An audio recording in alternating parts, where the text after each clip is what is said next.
Well, after two season opening races in the lovely state of Florida, we now head back just down the road, the way from whence we came in the first round of the Bandit Racing League Season 9 Geezer Authentics Truck Series. Well, we're back here at Daytona for the third round of the season in the Stay Off My Grass 40 at Daytona Road Course. It'll be an absolute joy to watch tonight, always one of my favorites on the schedule as a devoted road course fan myself. And well, I'm thinking tonight's going to be a great race, and it's going to be a great race for a number of reasons. Not only are we back to, well, a track that I personally really enjoyed last season. I thought created plenty of good moments, and, you know, of course, this was early in the season when we came here. It was still at the point where Nick Nickerson was, you know, a force to be reckoned with and was virtually untouchable here at the road courses. But, you know, tonight's a new night. It is a new season and all sorts of new names that could make themselves threats tonight in the event. Before we get going into the end of qualifying, we have a 10-minute qualifying session tonight that just started. We are back to the traditional qualifying format, so qualifying will take a little bit longer, so we have a little bit of time before guys finish up their first laps. But in the meantime, well, we have somebody to welcome back into the booth. I will just mention that, well, for the rest of the season, Mitch Sullivan has decided to step aside from the broadcast booth. He will no longer be the side commentator doing color for us here on the broadcast. And instead, we've brought back an old favorite.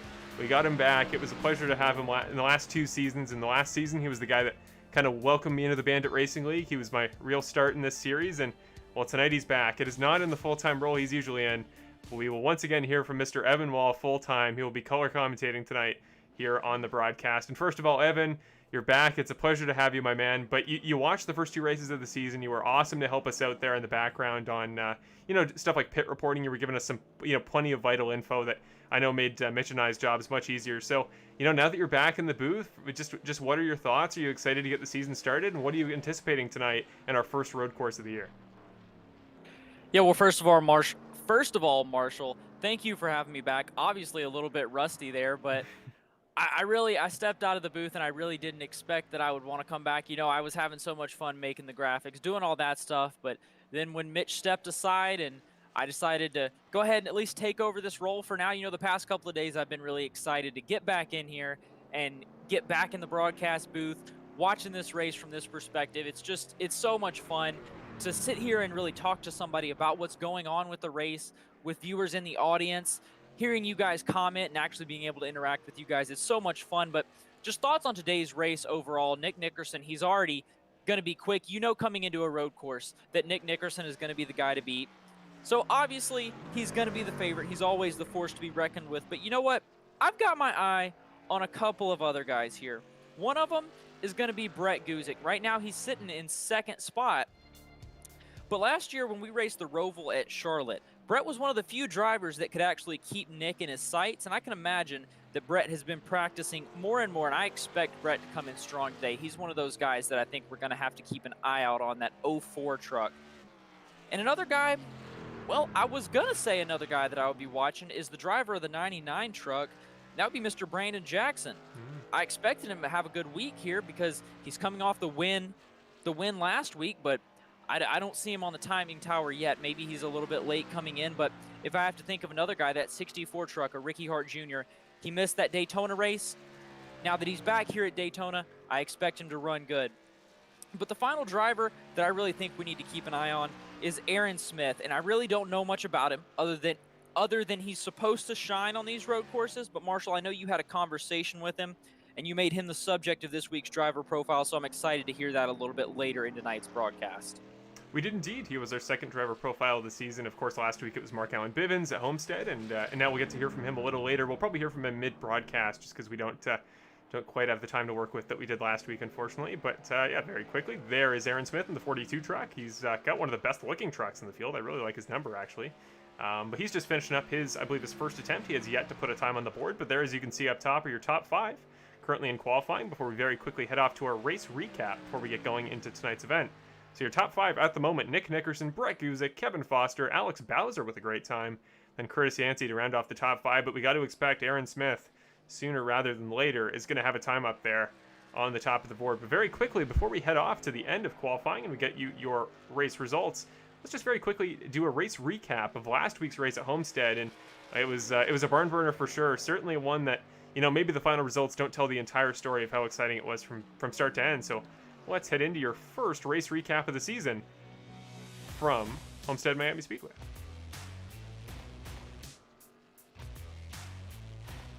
And in the race at Homestead-Miami Speedway in round number 2 of the season, we went to the Moomix 100 at Homestead-Miami Speedway, and at the very start, it was Nick Nickerson that took the pole, but Brandon Jackson in the very first turn dove underneath and immediately made his presence known in one of the better moves we saw all night. Just straight underneath, used the grip to his advantage and took off from there. He would have a pretty dominant night altogether, but it wasn't smooth sailing for the 07 and the 22, Michaelis and that was Tally, respectively. They got together towards the beginning of the race, bringing out the first caution of the night, collected a few more cars, but nobody towards the front of the field, so luckily, for the most part, everybody able to avoid that. But Jason Stewart in the 41 truck definitely made a great debut for himself, and I believe his very first race in the series. You see him here on lap number 21, getting by Nick Nickerson after Brandon Jackson dropped back due to a pit stop. Now here is Trey Ellis and Robert Mathis, two drivers that were forces to be reckoned with at Daytona. They had great starts to the season, not so much in their sophomore appearance, as well as Jonathan Platt was involved there. He did not have a good night at Homestead, just very unfortunate luck for him all the way through. Now here is Hunter Henry getting entangled here with, that's Connor Sawyer in the 3 truck. They just, two other guys that were running pretty well up in the field throughout the beginning of the race, but you know, just one incident at a track that is as tough to avoid wrecks as Homestead-Miami. It was not easy to get by, and the final one towards the middle portion of the race was Steve Ulrich bouncing off the outside of turn 2, got off the wall, bounced down into Curtis Yancey, who was having a good race to that point, but another guy that just found himself mired in crashes. And now finally one more. This was probably the most consequential in terms of the championship points. Nick Nickerson, you see, taking a huge barrel roll tumble down coming through the front stretch up to turn 1. It was just Jason Greenwell seemed to stall coming back down into the power after a restart, but here is one of the best dodges I've ever seen in this series. What an aversion from Ricky Hart to get below this wreck that almost happened between Jason Stewart and Cale Zook. He dove below the line, got the pass done, and would come home for a top 5, but this was the pass for the win. Brandon Jackson, after Cody Welch tried a different pit strategy, tried to take tires early rather than late, tried to make things work, but Brandon would sail by and cruise to victory, getting his first win of the season, punching his ticket to the playoffs, and the 99 would win at Miami. A great performance, his back-to-back second win in a row at Miami after winning last season in Season 8. He had a pretty sweet burnout, as you can see, one of the better ones we've ever seen. Drove the rubber right off those tires, and he would come home in the win. So as you can see, Brandon Jackson, Davey Hendricks, Kevin Foster, your top 3, Cody Welch, and Ricky Hart would round off your top 5. So there is your race recap for round 2 of the season at Homestead-Miami Speedway. But now we got to get into the more important business of tonight's race, and well, we can finally get you your qualifying results for the first time I guess the second time this season. We did miss out one, I think, early in the year, just while things were a little bit more hectic, but now we got a little bit more time, and here are your qualifying results. On the pole, I feel like we saw it coming, Evan. Nick Nickerson. As much press has been built around Aaron Smith, it looks like we'll have to wait 1 week for his homecoming. He will start on the outside of the front row, but Nick Nickerson is your pole sitter at the Daytona Road Course. On the outside of the front row, though, Aaron Smith II. We'll hear from him a little bit later in his driver profile segment, but he has had a lot of fanfare built up around him all week, coming just off the top time there, not too far behind, as you can see. So there you go. We might have a battle here at the beginning of a road course race for the first time, and who knows how long. But on the second row, Brett Guzik and Kevin Foster, two drivers definitely to watch. Kevin Foster and Brett Guzik, both certainly championship contenders. Kevin is second in the points currently, and Brett's not too far behind. Alex Bowser, though, qualifying in the top 5. Great spot for him, as well as Curtis Yancey looking to bounce back after last week. Ricky Hart finally able to make a race last week, and he finished in the top 5 doing so. Maybe he'll do it again tonight. He'll start 7th. Tony Hilbrand's on his outside. Nolan Gross starting in 9th, and Cody Welch rounds off your top 10. In 11th is going to be Connor Sawyer, followed by Davey Hendricks. 12th position is going to be home to Davey Hendricks. 13th is going to be home to Benjamin Lacey. Then you have David Leakey, Mark Allen Bivens. He was last week's driver profile, sitting there in 15th. 16th is Cale Zook, followed by Nick Korn, Matt Crockett, Garrett Hall, Connor Zook, and Spencer Breslin. Yes, indeed. After that, we got Jason Greenwell starting 22nd, Thomas Fenzor 23rd, Terry Condes 24th, Michael Ramos will start in 25th. Charles Oberg didn't make the race last week, but he will this week, starting in 26th. Bill Harkins, our very own, starting in 27th. James Hartley in 28th. Thought he might have to take a provisional, but he will not. Roman Henry starts 29th, and Victor Weaver rounds off the top 30. To round off the rest of your field, Christopher Ferrara, the 13 car, is in 31st position, followed by Carter Talley, Willie Evernham, Steve Ulrich, Hunter Henry, Robert Mathis, and Alan Castle in 37th position. And that will round off tonight's starting grid. Nick Nickerson waiting for the pace car to take the left-hander onto pit road, and we will get started in tonight's Stay Off My Grass 40, which is, I'm sure, a phrase we'll be saying a lot tonight. It is a hectic track here at Daytona Road Course, and we're getting stacked up, doubled up, ready to go. The pace car takes the left-hander onto pit road. Nick Nickerson is the control car waiting, gets the green flag for the third race of the season at Daytona Road Course. First road course of the year. Aaron Smith, right hug to the right side of Nick Nickerson's truck as they head down into turn one, a hard braking zone. Not an easy spot to brake, and certainly the truck, cold tires do not want to get that truck to stop, but for the most part, the front of the grid goes clear through turn one, turn two, and three through the chicane, and we are clean through the first couple of turns. Yeah, I'm honestly surprised how clean they got through there. But look at Aaron Smith. He's not going to let Nick Nickerson go away. That's going to be something that we're going to want to watch. And Brett Guzik, he isn't too far behind. I feel like it's going to be a battle for that top three today. No, I think you're right. Brett Guzik, definitely a guy to keep in mind all the way throughout this race. He's somebody I don't expect to drop back too quick, but these are the two guys particularly to watch. I'm seeing a little ways back. We've had a wreck. Christopher Ferrara has gone around. Let's just quickly, before we go too far, see what happened to him. Here is Christopher Ferrara on the 13 track. This is down into the braking zone in turn 4. It's a little bit too wide. Somewhere in the background, that was Carter Talley that dropped off and just checked up, tried to avoid to not come into another car. Whoa, got into Willie Evernham pretty good. Huge shunt off the outside of the number 19 car, so he'll get back up to speed, but Ferrara now mired down in 36. Back up through the field, though. Here's Aaron Smith, about 3 or 4 tenths off of Nick Nickerson for the lead, so still relatively in the conversation. A little ways back, though, Kevin Foster. Curtis Yancey's going to take a lunge to his outside. The 51 clears him comfortably into the braking zone for the world-famous bus stop here at the Daytona Road Course, one of the most fun tracks on the service. Tony Hilbrands, he's going to go around on entry, almost saved it, goes around again. Tony Hilbrands, I don't know if he got clipped barely by a car in behind, but whatever it is, minor contact off the wall, but he was a guy I thought definitely had potential for tonight. I was practicing with him this week, and he was showing pace, so not the way you'd want to start the race if you were the driver of the number. That is the... I can't remember Tony Hilbrand's number. That's right, thank you. Yes, the 92 truck, and he's a really fast driver, but you know what?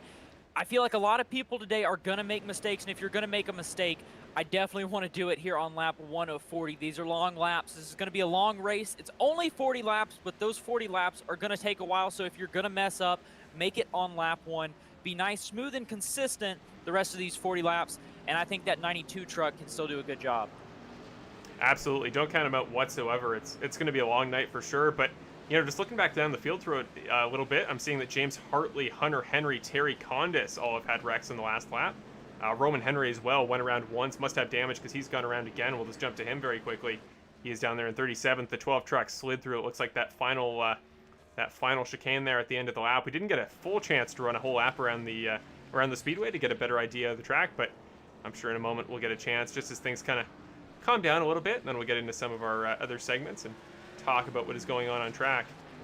But Nick Nickerson still not a second clear of Aaron Smith II. He's our driver profile tonight, so we'll hear from him a little bit later. But the 42 truck, he's just staying with him, and I think, Evan, that's going to be the most key thing. We talked about it before the race, and we talked about it last year at Road America, but you know, we both seem to think that the key to beating Nick, the key to getting him out of his comfort zone, is really just to be there, to have a presence, and just be somewhere in his vicinity to try to put the pressure on him. Yeah, and it's really crazy to think about the fact that we're talking about Aaron Smith so much just because he still has Nick Nickerson in his sights. That really shows you how good that 2 truck is. Normally, he would be half a straightaway in front of a lot of these drivers, and it's not that they're not good. It just shows how good he is. Brett Guzik is a great driver. A lot of these other drivers, they're great drivers. It just really goes to show that Nick Nickerson is on a completely different level. And I applaud Aaron Smith for doing so well to have him right in his sights, and hopefully he can keep this up and we can really have a race out of it. I certainly hope so, and I really do think he's going to put the pressure on him. I think he's going to be somebody to watch out for all season, even at the Ovals, based on his 7th place in his debut last week. But seeing throughout the field, Michael Ramos has also gone around. Let's see what happened to the number 27 truck. This is coming down into the left-hand kink through the infield. Just comes to a full stop. I don't know. Sorry, wrong corner. But he does go around. I was thinking the wrong corner, but yeah, just puts the left front tire there on the grass, and just so slippery is the Daytona Road Course. You really want to be locked onto the racing line as much as you can, and I feel like the second, in my personal experience, that you take a tire off of your traditional racing line, that's when you lose the grip, and you know, between marble buildup and just generally not knowing the lane, it can be easier said than done to keep the car underneath you, especially through that particular corner. But Brett Guzik, you talked about pre-race, Evan, he may not be within a second. He's not quite keeping up through the draft, but still within about 3 seconds. He's off to a pretty good start. Yeah, I really think Brett's doing a great start. That's why he was one of the guys that I said that we probably need to keep an eye on, because if he can just be nice, smooth, and consistent, he's not in a position to really compete with Nick if neither of them make a mistake, but he's putting himself in that position where if the 2 truck or the 42 truck, either of those guys make a mistake, he's there to capitalize on it. He's running a little bit slower lap times, but that's okay if he can keep those lap times smooth and consistent. You don't always have to be the fastest driver on the track. Sometimes you just need to be the one that makes the least mistakes. Absolutely, and that was one message I really tried to convey to everybody this entire week when it came to tonight, was just really focus on the long run. Yeah, because at the end of the day, in the short term, you want to be quick. You want to be seeing your relative. The relative is a box that each driver has that tells them how close they are to the drivers around them. You don't want to see the drivers in front of you breaking away, just, even in terms of your confidence. You don't want that to be happening. But really, at the end of the day, sometimes you just gotta say, okay, it's a long race. I'd rather not force myself into a mistake, and sometimes that's all you can do. And hopefully some of those guys that maybe aren't as comfortable at the road courses, hopefully they're going to accept and understand where their abilities are and try to just treat the race like a marathon rather than a sprint. This is the battle for 5th right now. Kevin Foster and Alex Bowser. Bowser qualified in the top 5.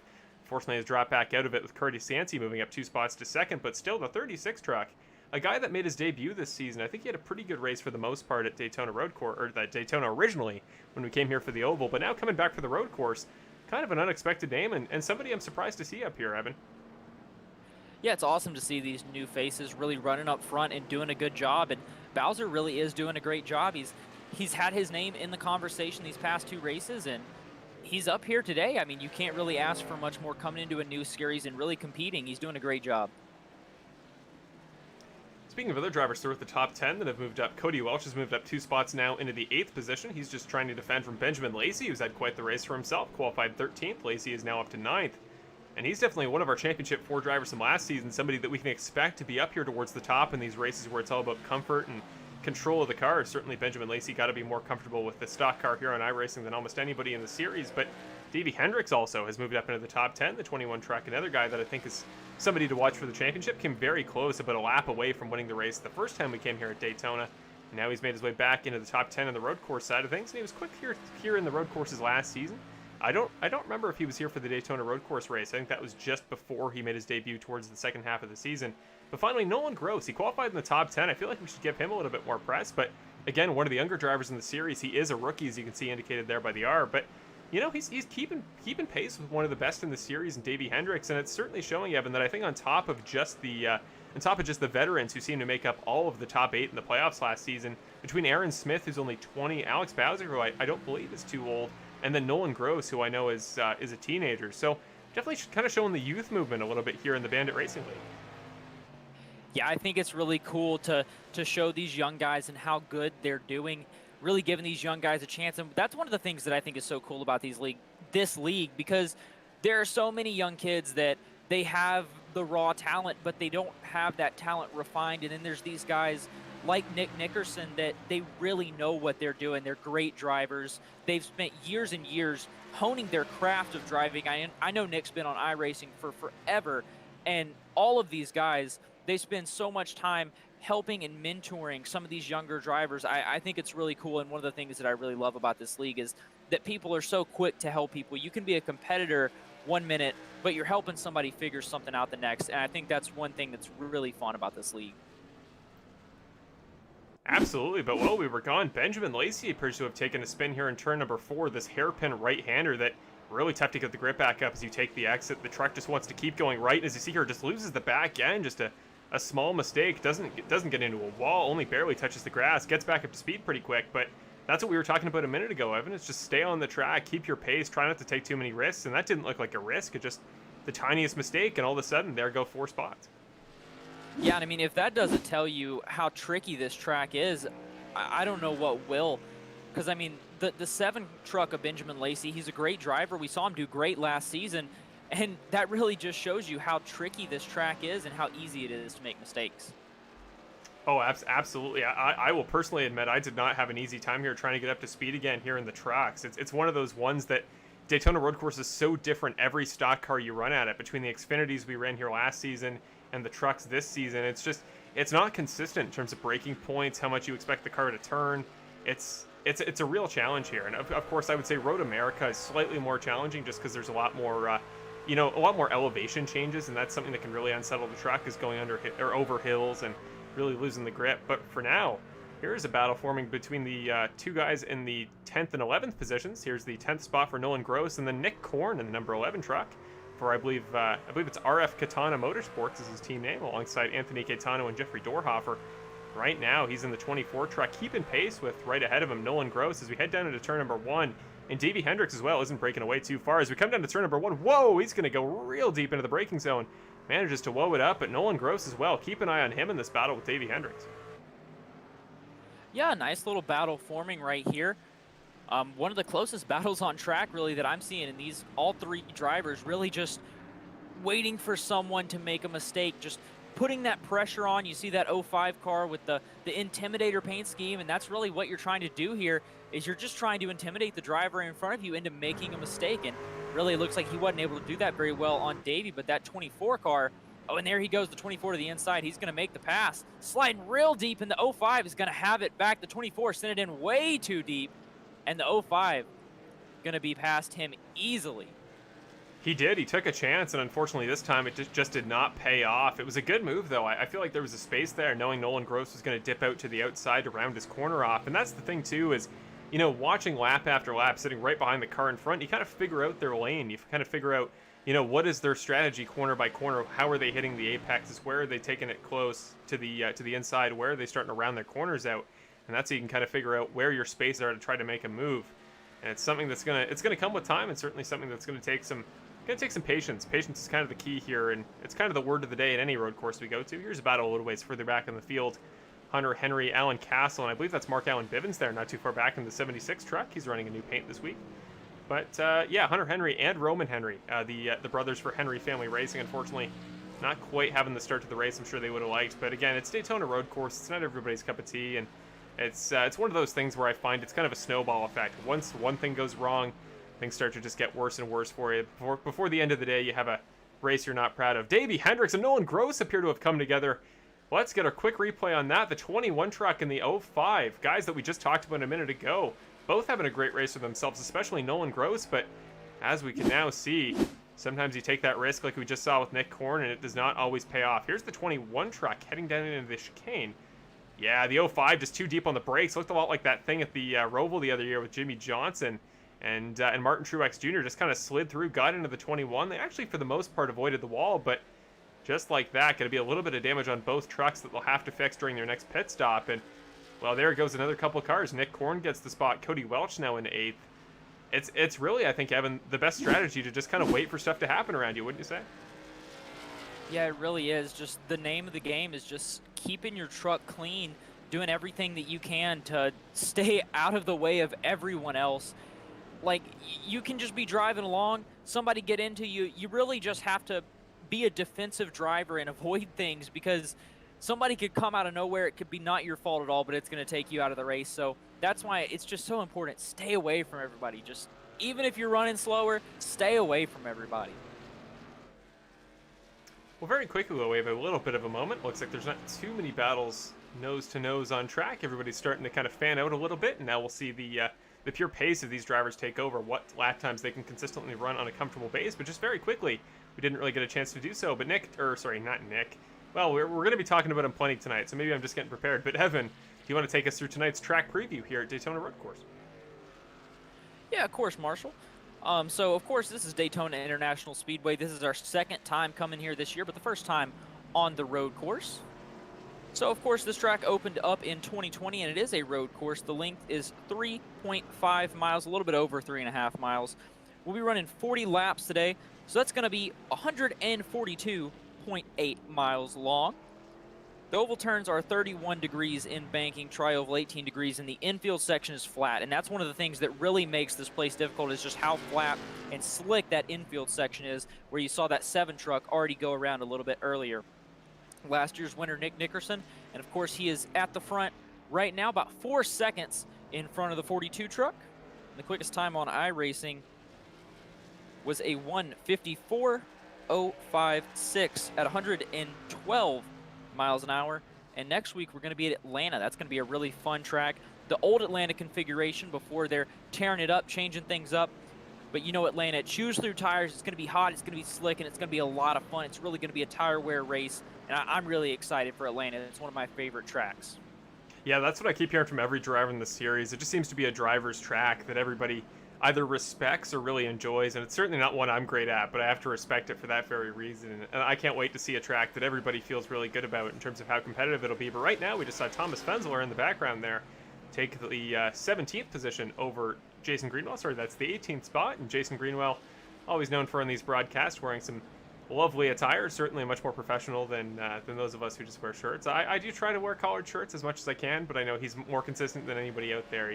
He's definitely somebody that if he starts winning and just rattling off dominant wins, he's going to look like just the most pompous winner we've ever seen. So I can't wait to see if that happens. But for the time being, he is trying to chase down, once again, Thomas Fensler. And for the time being, still in the top 20 is Robert Mathis, just in behind him, who had a great start to the season last time we were in Daytona, is trying to track him down after that. But right now, we're going to talk about it plenty, but let's try to make sure we do early on. Nick Nickerson now 5 seconds clear of Aaron Smith, who was keeping pace with him for a while, now starting to break away. And maybe we'll just take a brief moment here, go in the cockpit of the number 2 truck and just kind of see how he takes his line, see what he's doing, and maybe later we can compare it with another driver. But for the time being, here's the lane Nick's running around Daytona Road Course, at least as far as the infield is concerned.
Now coming out of the backstop, or the bus stop on the backstretch, I should say, now into the oval turn 3, coming through oval turn 4, and then the final chicane of the track, the one that they just added a couple years back. Of course, Evan, when he did the track preview, he mentioned this track debuted in 2020, and of course the road course has been run for a number of years before that. It was the site of the Daytona 24 Hours, and still is.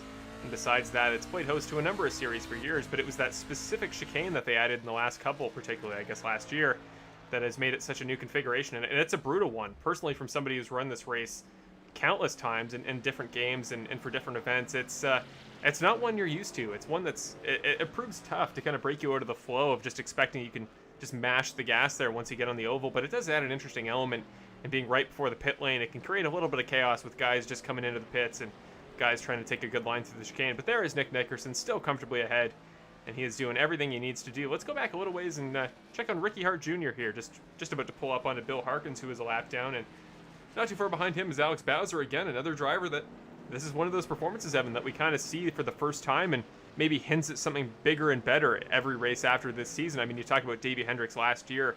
He made an impression from the off. He was great from the very start, and maybe this is the start of the same thing for Alex Bowser in the 36. Yeah, maybe so. He's definitely a driver that I'm going to keep an eye on. But speaking of Davey Hendricks, one thing that I have to bring up real quick, we saw that little incident between Davey Hendricks and Nolan Gross. Well, I heard, obviously you guys can't hear on the broadcast, probably, thankfully, but I heard it through the voice chat, just the driver's voice chat. Davey Hendricks and Nolan Gross expressed a few words. I wasn't able to tell what they were saying. I was focusing on commentating, but I saw those two guys throwing some words back and forth, and because of that, Nolan Gross's voice chat has been disabled for the rest of the race. So an interesting occurrence there. Obviously, those two guys are not very happy with each other.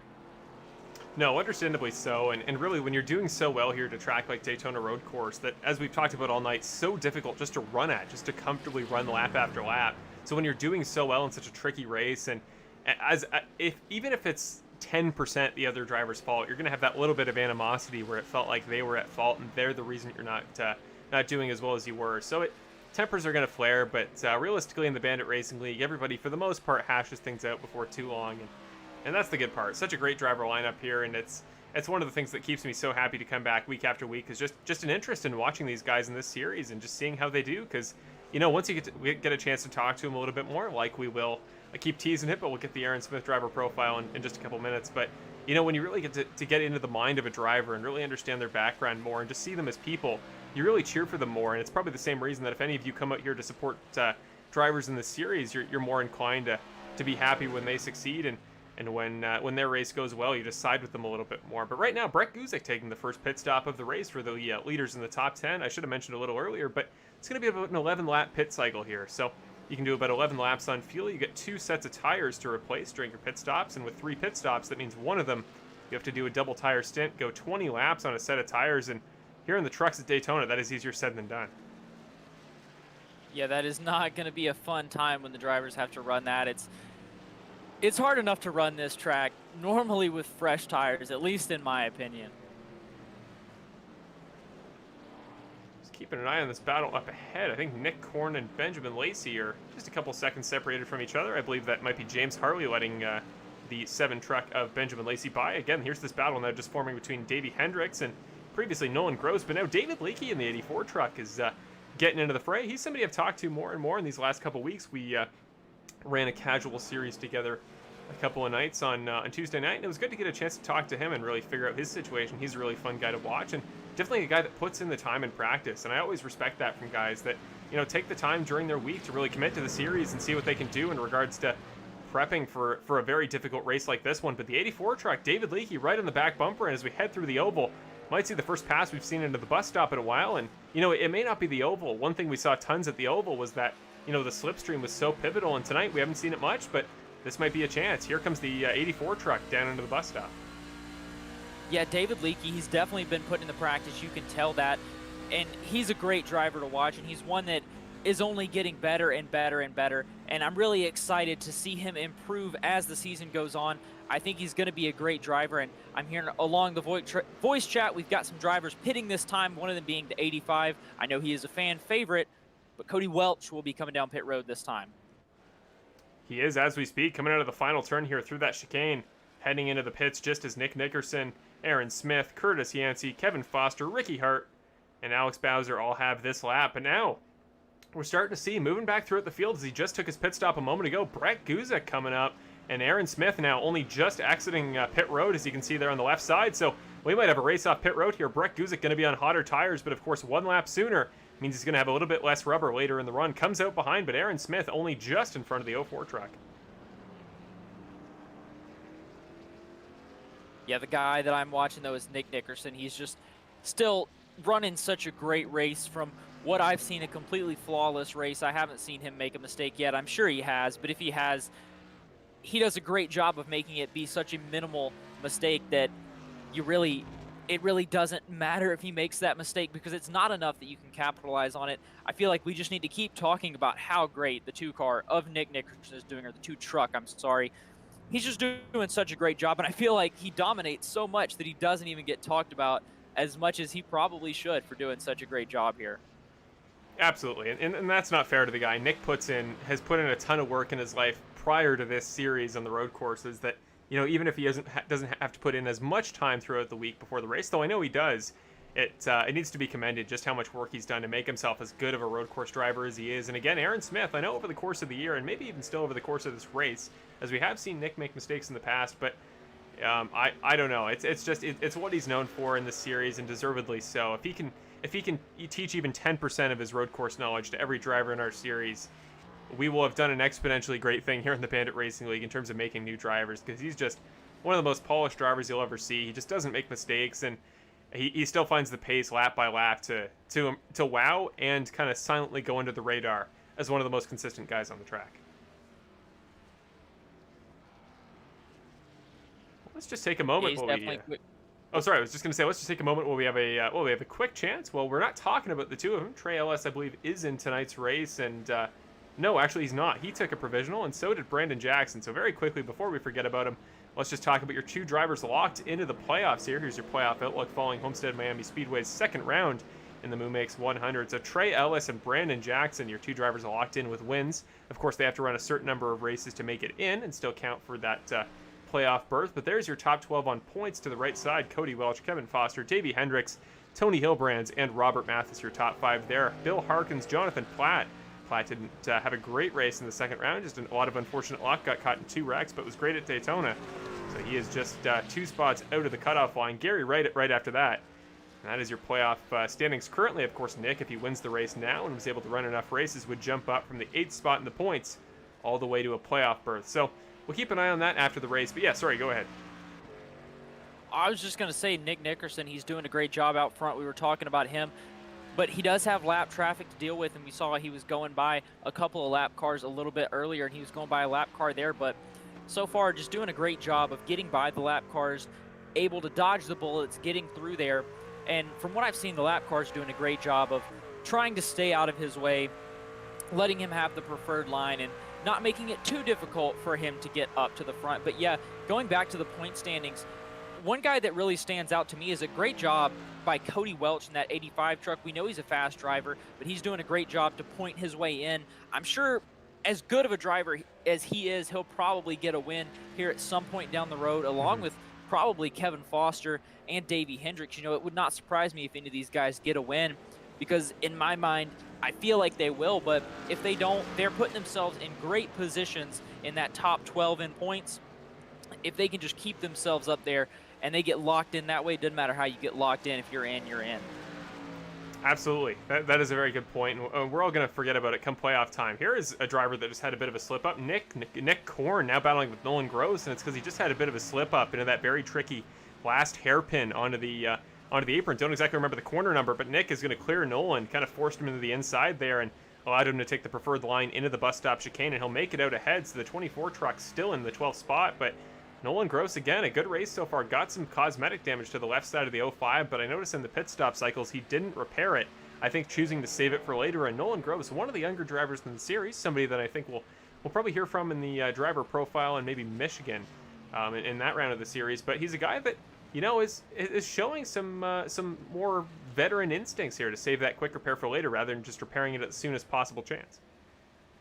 Yeah, you mentioned saving that quick repair, and honestly, that's probably what I would do too. I think that would be the smart move, but it's all really just a risk versus reward type of thing, you know, because he could go ahead and repair that and he may run a little bit quicker, but if you don't see, or if you don't feel too much damage right now, then you're obviously going to want to put it off because you know that there's a chance that you could get into it later. It's always just a big risk versus reward thing, which if you want to boil it down to it, anything is, but you see the 05 truck battling with David Leakey right now in the 84. Yeah, Nolan Gross, right as we started talking about it, maybe the jinx is back, just went a little bit too wide there through that turn 4 hairpin. David Leakey got his spot back that was just taken from him by the 24 of Nick Korn, as well as Nolan Gross just a moment ago. David Leakey still in the top 12, still in the vicinity, in the ballpark of the top 10 there. Benjamin Lacey currently holding the final spot there. Benjamin Lacey, I believe, not too far behind Davey Hendricks. Just, again, it's a very small relative. Right, he's right there, yeah. So could see a pass here happening momentarily. Maybe we'll put up our lap times these last couple laps and compare Davey to Benjamin Lacey and just see where they're running in terms of lap-by-lap pace. That should tell us a little bit more about what to expect in this coming battle. Yeah, and right now the 3-car, Connor Sawyer side by side with the 05. These guys side by side going down the back stretch, and the 3 is going to be able to make the pass into the bus stop. Yeah, Connor Sawyer, a guy that you know I saw plenty of times in practice, both for this race and for Road America last season. He's a guy that I know puts in the work week after week, and he didn't have a great start. Remember, he was caught in an incident there on lap 1, but has since recovered. There he goes by Nolan Gross, and Nolan Gross in the 05 now moving back to 14th. That's still a very respectable spot overall. I just saw Cody Welch a little ways up in the field. I believe he just made the move on Alex Bowser for 7th. So your championship points leader heading into tonight's race, and I believe he would stay there provided he finishes where he sits currently. Of course, not even halfway through the race, plenty of time left. But for the time being, Cody Welch, I mean, he's kind of got off to the same start in the way he finished last season, isn't he, Evan? Yeah, Cody Welch doing a great job, and he's always a really great driver, and he's a great points driver.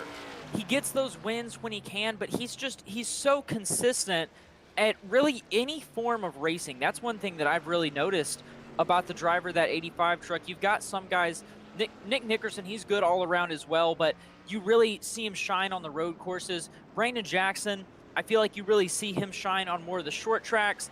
I know that's what some of these other guys, they really like short tracks, or they really like mile and a halves, you know. But the 85 truck, he does a really great job just wherever you're at. He's really consistent. He's one guy, it doesn't matter what track you're at, he's probably going to be in that top 10 or at least top 15, if not even top 5. Yeah, the driver of the 85, he's just a really, really great driver in Cody Welch.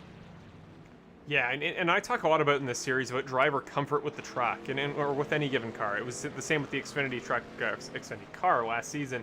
But really, when you know the car well, when you can tell a driver has experience running in a certain vehicle, it just kind of plays to any track. Like if you turn in a certain direction on a pretty common setup, you know how much the car is going to turn. If you make a sudden move to avoid a wreck, you know what to expect in terms of how the back end's going to jump out on you. It's just those things that, even if you're not necessarily road course inclined, you'll pick up on over the course of the season and over the course of your career, so that by the time you get to a track that maybe you don't know quite as well as maybe he didn't in the road courses coming in last season, well, you pick up on them quickly, and it means that you can kind of just run anywhere. And it doesn't always have to be in the top 5, doesn't always have to be for the win, but just as long as you're up there in the points and you're accumulating, you'll find yourself in the championship battle like last season. And Cody Welch, again, came one race away from taking home the title. If Nick Nickerson's, well, unfortunately kind of unlucky, kind of sloppy final race of the season, if that had gone slightly differently, we could be talking about Cody as the defending champion rather than Nick.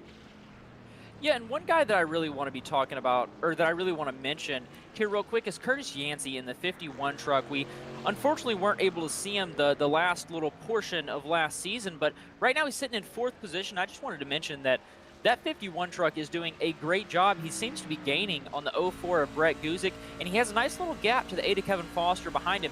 He's one guy that we've seen him on road courses, and he's done well, but he hasn't really shined on road courses, but I think he's doing a really great job tonight. And I feel like he's really putting himself in contention. If one of those top 3 messes up, he's going to be there to capitalize on it. He's really right on the back end of Brett Guzik right now, just waiting on him to make a mistake. I don't even know if it's going to require Brett to mess up. I mean, look at the lap times these last 3 laps. He was 3 seconds quicker on lap 13, 1.4 seconds quicker lap 14, and almost 2 seconds quicker lap 15. Curtis is flying right now, and he made up about a full second, I think, there through the oval. So clearly he's doing something in the bus stop that's helping him retain more speed, and as we come through the final chicane, might have a chance here into turn number 1. Yeah, he's definitely gaining on him, and I know that 04 of Brett Guzik has to be worried seeing the 51 in your rear bumper. I believe it was here last season where the 51 and the 99 had a little bit of trouble. So Brett's hoping that there's not any contact like there was last season with one of his buddies, but the 51, he's doing a great job moving his way up through the field, and he is a really great driver, and I feel like in just a couple of laps, he's going to be by that 04. I think there's a very good chance, but, you know, Daytona, one of those tracks that, at least on the road course side, so tough to pass in a lot of these zones. I mean, we saw earlier this race, I think it was Nick Korn made a very aggressive passing attempt through here, and it's a bit of a gradual right-hand turn, not one of those ones where you can really dive to the inside, because you do have to round your turnout a little bit, and unfortunately that is usually easier said than done. We'll keep an eye on this battle as we get back onto the oval, but Spencer Breslin, I'm seeing in my telemetry, has just gone around, became the first driver a lap down, so we'll try to go catch that if we can. Yeah, the 51 going to get a bit of a run here out of the corner. I think he got on the power a little bit better than the 04, so we'll come back here very quickly, check on Spencer Breslin. He is back up to speed, back up to this battle. The 04 of Brett Guzik, but the 51 truck, he's got to run. He's in the slipstream. I think this is his chance. Yeah, this is definitely his chance, but one thing that I want to go ahead and bring up is that you don't know what tire strategy these guys are on as the 51's down to the inside. He's going to make the pass on the 04. The 51 is going to move up into 3rd position, and now he'll be gaining on Aaron Smith. But you got to remember that we don't exactly know what tire strategy these guys are on. We don't know what they're doing, so you never exactly know what's going on behind the scenes, but nevertheless, the 51 is flying right now. He is indeed. I'm really excited to see if him and Aaron can run pretty similar lap times. I know Aaron's quite a ways up the road now, just getting into turn 1 now, and well, what better time? We got a little bit of time before the next pit cycle, and everybody seems to have split up a little bit, so of course we'll come back if something major happens. But right now, we're going to go to the second driver profile segment of our season earlier this week, and well, actually yesterday. I sat down with Aaron Smith off the track just for a chance to kind of get to know him a little bit better. Of course, there's been a lot of hype in the driver's side of things in terms of our Discord chat about how big of a deal this guy was going to be and what he was going to bring to the series, maybe even challenge on a race-by-race basis, our road course expert himself. But I sat down with Aaron Smith just to kind of get a better idea of, his season in general, what his hopes for himself are, and just kind of what kind of background he has heading into this season. So let's head into very quickly our segment here with Mr. Aaron Smith.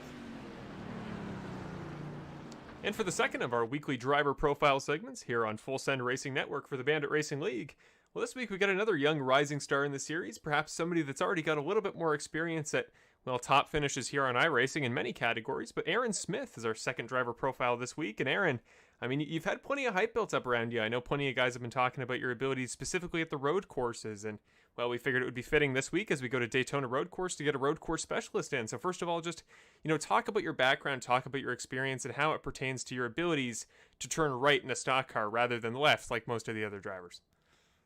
Well, when I joined iRacing back in 2015, my intention was to go completely on the oval side of things. But once I started trying out the stock cars on the road course, I found that they were really fun. So after that, I started getting better and better and surrounding myself with better drivers. And soon I became the driver I am today. So I'm looking forward to it.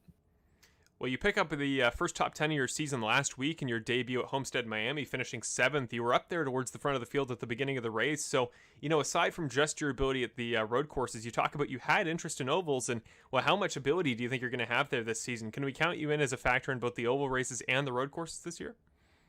Yeah, I'd certainly hope so. I have a little bit of skill there, but I'm not sure how it compares to the rest of the field as I've only raced with them for 1 week. But it'll be interesting to see how that plays out.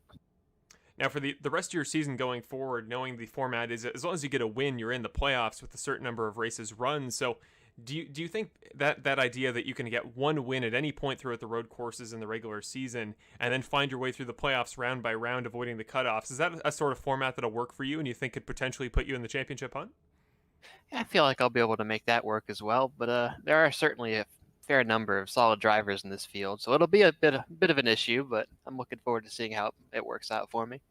And finally, if you were to explain yourself to a person at home, that's the whole, idea of these driver profile segments, is to get people to know you. So as a person and as a driver on the racetrack, what sort of personality, what sort of abilities, and what sort of driver do you think you bring to the series in the 42 truck? Well, I like to take a more technical approach to my driving style. I don't like to hit people. I certainly don't want to run anyone off the course here because it takes forever to get back out of the grass in these things. But yeah, I like to make my passes with some sort of finesse and fix the strategy up to work in my favor. Well, calculated finesse is a skill set we've seen work plenty of times, whether it be Nick Nickerson, Brett Kuzik. It's a skill set that's been proven to work in this series, and if last week was anything to go off of, you're going to have a great season, Aaron. So I wish you the best of luck. Hopefully things go well for you on the broadcast here at Daytona Road Course, and maybe we'll be talking to you again post-race, but all I can say is I hope you have a great season. Hopefully the people, got a bit of a chance to get to know you a little better, and, well, hopefully we'll be talking to you again soon. Thanks, Aaron, for taking the time. All right, thanks for having me.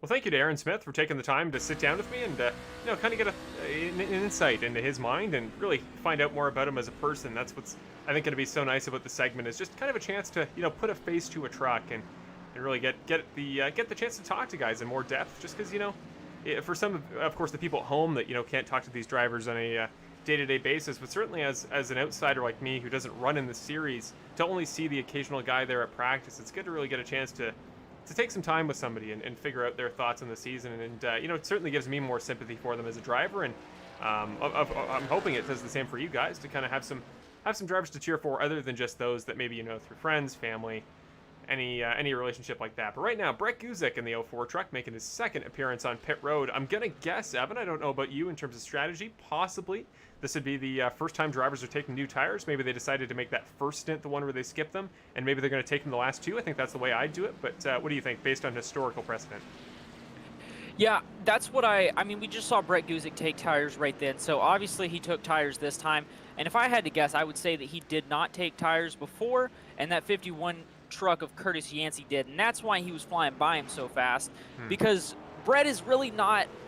Brett is a great driver, and I don't think it's not that I don't think Curtis Yancey is on Brett's level or Brett is not on Curtis's level, but I feel like those two drivers are very similar when it comes to road courses, and I feel like those two drivers are very equal, and it really surprised me to see either one of them flying by the other.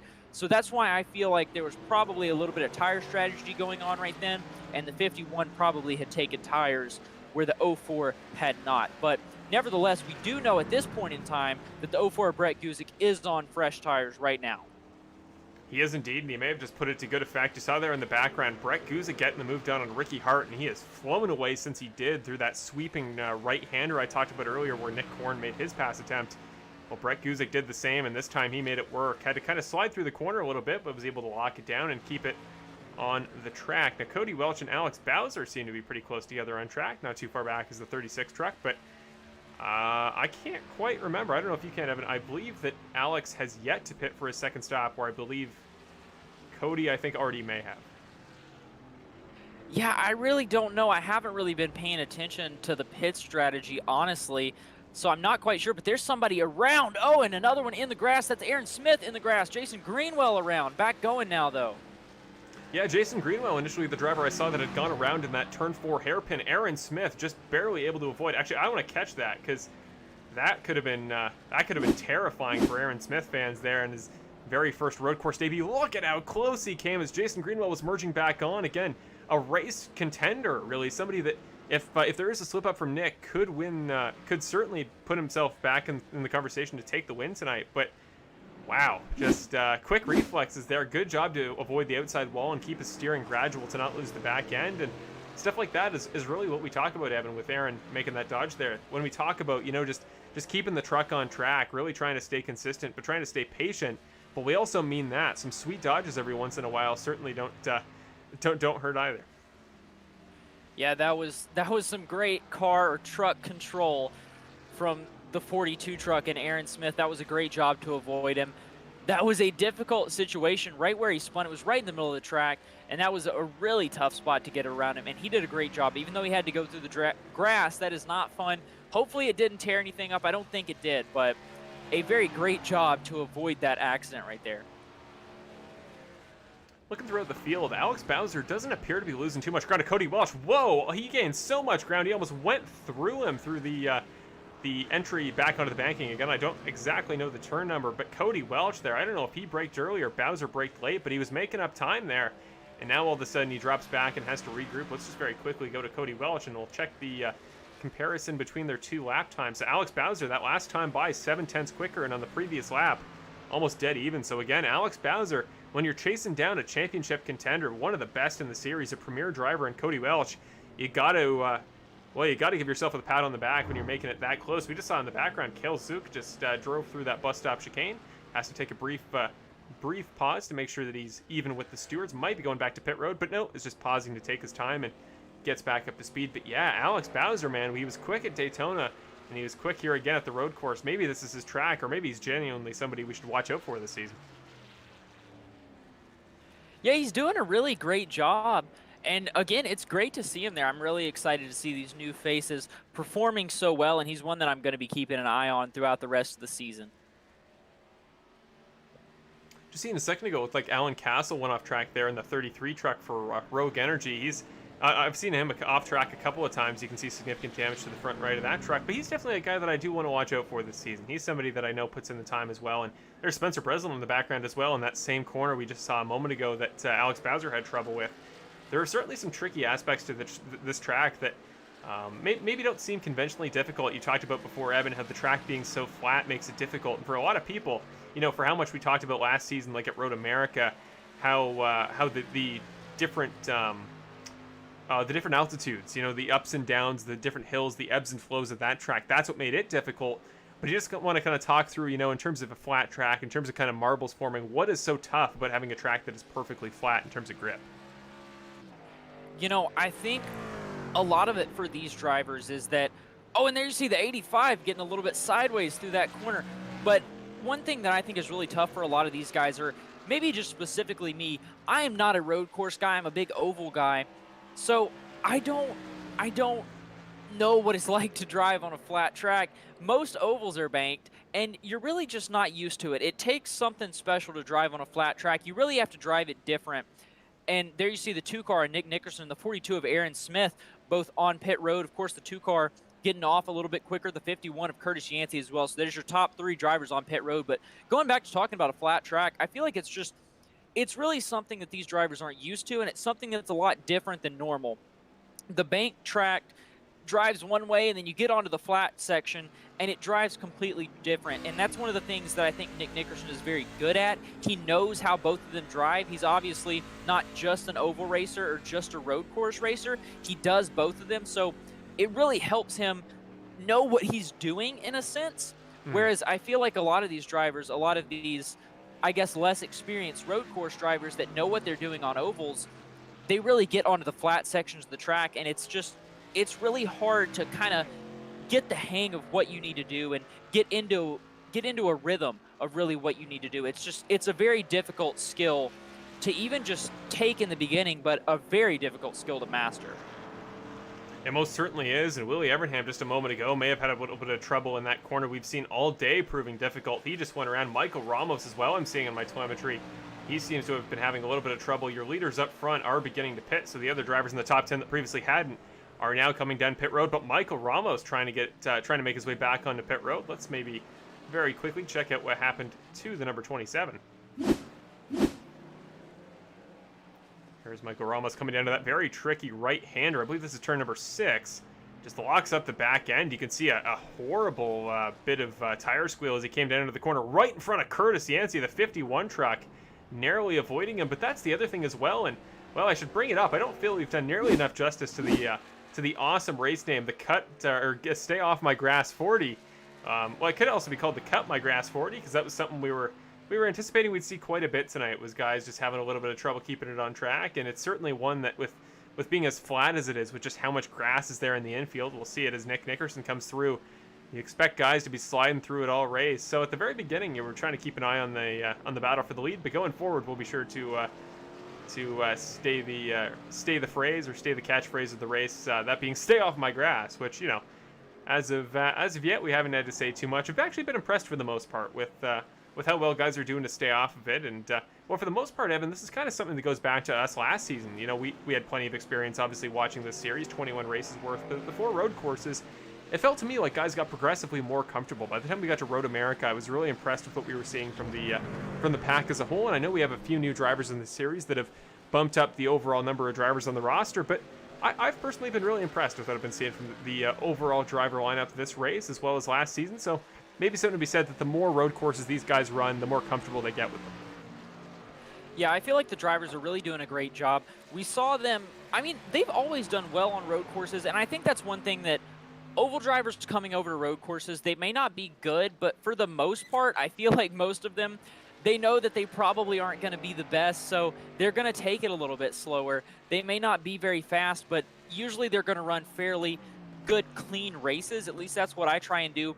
It really just, it helps when you get out of the mindset of running fast and running up front and just stay with the mindset of, I want to finish this race. There's no cautions. I want to stay clean. I want to keep my truck clean, bring it home in one piece, and stay clean. That's really what helps you do so well in these races. And really, once the drivers understand that, and you can tell the ones that have, once they understand that, they race so much better.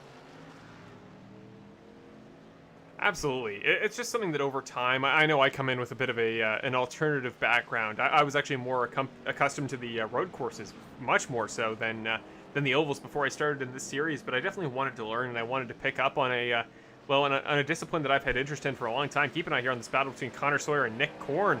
3-truck trying to go around through the kink. Not an easy spot to make the move, but he clears him in time to make his way through turn 5, and now up to turn 6. Just got to make sure both guys get on the brakes at the right time. Sometimes it's easy to find yourself getting distracted when you're just making a move or getting a move made on you.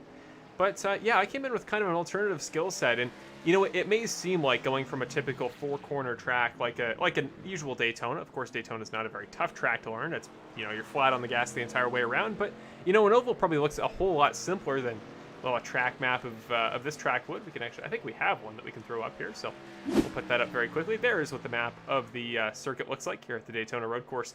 But yeah, I think it looks like it's so much easier, to make the transition from road course to ovals, but it's a whole different skill set. And I think the skill set for ovals is much more oriented to tire conservation and to a certain extent fuel conservation. You just have to kind of hold on to the car for the long period of time, and you really have to have that long-term mindset that maybe in the road courses you don't. You're going lap by lap, corner by corner, trying to hit each individual apex. And it's a skill set that, can transfer over into the ovals, as we've seen with guys like Nick Nickerson and Aaron Smith picking up a 7th in his first race of the year last week. But I think the transition back is just as tough. So, you got to give credit that, road course guys definitely have a lot to learn from the oval guys, and vice versa. But I definitely say in terms of experience, you're probably more likely to get the road course specialists that have run just a few one-off oval races rather than some of the oval guys that really don't have much reason to run at a road course if they don't want to. Yeah, I hear you. And again, I feel like we just need to bring it up one more time. How good Nick Nickerson is doing. I feel like we just need to periodically mention it real quick. Nick Nickerson still way out front, just so that we say his name a certain number of times. Great job, Nick Nickerson. But Aaron Smith doing a great job. So is Brett Guzik and Curtis Yancey. You see now Brett is back past Curtis. Curtis back in 4th position. Brett in 3rd. Kevin Foster, Ricky Hart Jr., Cody Welch, Alex Bowser, all these guys doing a great job. Just wanted to real quickly go ahead and go down through the list nice and quick so that you guys kind of get a view of the field. Obviously, you can see it on the left-hand side, but just wanted to go around it one more time. And Nick Nickerson dominating the race, as always, with 15 to go.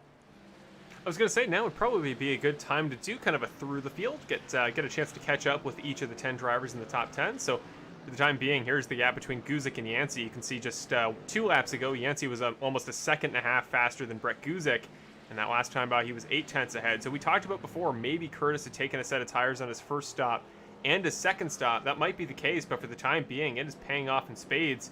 He is making up the time, and again, we'll keep an eye on him and see if by the time we come back to him in the through the field, he's made up those spots. But first, we got to go to your race leader, Nick Nickerson, again. Thank you, Evan, because I feel like I sometimes I just don't do him justice. And, it's really important to, because again, even if this is easy, even if he doesn't have much of a challenge, it's not because things are rigged in his favor. It's just because he's so darn good at what he's doing. He commits to corners like nobody else I've ever seen, but the car is so comfortable under braking, which is so difficult. Downshifts in this truck are so tough on road courses, and he finds a way to do it comfortably. You'll see here into the final chicane, it looks like a Sunday drive for him. It's such a tough braking zone, no tire squeal, perfect angle through the apex. Like look at how close he gets to the curves. That is just absurd levels of precision, and it's an absurd level of practice, and I always got to give him credit for it. But in second position, again, Aaron Smith, he was our driver profile driver for a reason. He comes in with a ton of ability, a ton of talent, and I can't wait to see how he adapts over the course of the season. But right now, 7th in your first race, tracking 2nd in your second race. Not a bad way to start the year. Then Brett Guzik, you talked about him pre-race, Evan. He was just... He's a guy that is so often quick in qualifying, and I really think it speaks to his ability as a driver to hit apexes, to focus on his braking points, just the little minute details that make a driver so fast. But I think it's in those longer runs where sometimes things can go wrong for him, and he really picks it up there at the end. But once he can kind of find a way to put that full race package together week after week, I think he's going to be a force to be reckoned with. And after that, Curtis Yancey as well. Yeah, you talked about it a little bit earlier in the broadcast, Evan, missed the end of last season. He's currently running 4th, but the one race appearance he did make towards the end of the year was at the All-Star race, and he freaking won it. Like, when he gets his opportunities, he's another driver that can sometimes struggle on the longer runs, might burn his stuff up a little bit too quickly some of the time, but when he is on, he is just flying, and we're seeing it again, keeping pace with a series veteran in Brett Guzik, and doing so to great effect. Kevin Foster, after that, rounds off the top 5 for GFR Racing, which I believe stands for Go for a Rip Racing, which, as a Canadian, we claim the Out for a Rip song, which if you've never heard it, you definitely should, but very similar. So, oh, yeah, bud. Oh, yeah, bud. So this team, oh, yeah, holds a special place in my heart. Now I sound like a Minnesotan, so I'll cut that out. They're basically America's Canada, but Kevin Foster in the GFR Racing car, it's a truck, I should say, for Big Red Propane in the number 8 entry. Rounds off your top 5, and yeah, even if you want to finish up the top 10, we can do it, or we'll keep an eye on a few battles. Some guys are starting to get a little close. Yeah, well, real quickly, we'll just go ahead and go through the rest of the top 10. 6th place is going to be Ricky Hart Jr. He obviously missed Daytona, but he's making a showing here at Daytona on the road course. I know he'd love to be on the oval, but doing a great job turning left and right as well. Then quickly, we have Cody Welch, your points leader. Alex Bowser, we've talked about him plenty tonight, in 8th. Ninth place, Davey Hendricks, the 21 truck. We've seen him a little bit, doing a great job hanging in ninth position right now. And to round out your top 10 is the 3 truck of Connor Sawyer. And the last car, or the last truck on the lead lap. He is indeed, which means Nick's record is currently down to 10. He lapped all but 2 drivers in this race last season, and, well, he's a little bit off his game tonight. I mean, he's got 13 laps to go, but come on, Nick. You got to pick it up a little bit. Got to keep consistent. But right now, we ended off the through the field in a perfect spot because Hendricks and Sawyer are within a second of each other. Hendricks kind of getting a little bit slow in the braking zone. Seemed a little bit indecisive as to when to take the apex, but the 3 truck of Connor Sawyer did not have that same problem. He is right behind there, and that might be Nick Nickerson right as we say that. About to take another victim. There he is, the 2 truck right behind this battle. And I feel like we haven't talked about it much. We've kind of complimented the lap traffic this entire race so far, but if you got 2 guys battling up ahead, you know, most guys most of the time will just say, yeah, take the spot, Nick. We know you're going to get by anyway. I'm not going to worry about it. But when you're battling with another guy for a top 10 spot, and that's valuable in the points over a long season, maybe it's a little bit tougher to make that decision and just let Nick by. Yeah, at this point, Nick's got to be a little bit worried in this situation right here. He really does not want that big red propane F-150 getting dirty. And there you see him to the inside of the 3 car right now, or the 3 truck right now.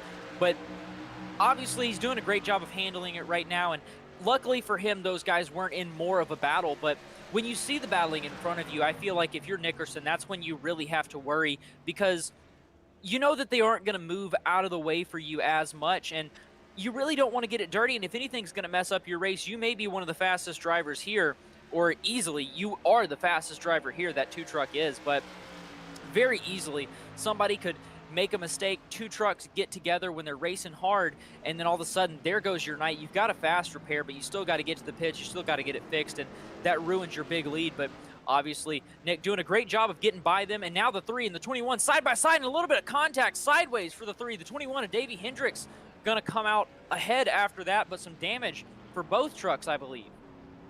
Whoa, there goes the 3 truck. I was wondering how much grip he'd have. He's not following the rule Charles Oberg laid out when he sponsored the race. He is not staying off my grass. He slid just onto the edge of it as he came through turn number 4, and will come back up to speed. He's got some significant damage there to the right side of that number 3 truck, but yeah, we can maybe take a look at it one more time there if I can find it quickly on my telemetry. But yeah, just barely the 2 tapped as they came together through that 2 and 3 section there, turns 2 and 3 through that mini chicane on the pit exit. And it is tough to go there through there too wide, I should say. We got to go back a little bit further just to get a quick replay of that. But yeah, the 3 and the 21, a nice deep send there by Connor Sawyer into turn 1. I was impressed with how much he committed to it. Was trying to follow Nick Nickerson through, it seemed. And as they came down to turn number 2, the 21 truck on the outside, just he didn't really squeeze him. It was just tough for the 2 guys to try to get through that such small piece of grass there, or that small piece of track there. And there is actually a very little grip there in that little inner bit in the curbing. You might have wondered, why didn't he just cut some of the curb there if they wanted to go too wide? But there's virtually no grip there, and at least in my practice efforts this week, your back end goes around basically every time you try to touch that white part on the pit exit. So unfortunate, but Connor Sawyer stays in the top 10. He gets through it, and at the end of the day, Evan, I feel like losing 1 spot, or I guess not even losing a spot, as long as you don't have significant damage and you stay in the top 10, that's still a victory at the end of the day. Yeah, I mean, you definitely can't fault him. You saw the 2 car and Nick Nickerson, and there's the 85 sideways. I was going to say he saw the 2 car and Nick Nickerson in front of him, and he wanted to follow him. He definitely tried, but yeah, the 85 truck is going to be sideways. He's going to be in 7th position right now. He's going to have Alex Bowser closing in on him. You see him going into the corner and just losing grip, getting loose, drifting around the corner and sideways. Alex Bowser going to be able to get by him through that corner. I believe that was Alex Bowser that went by.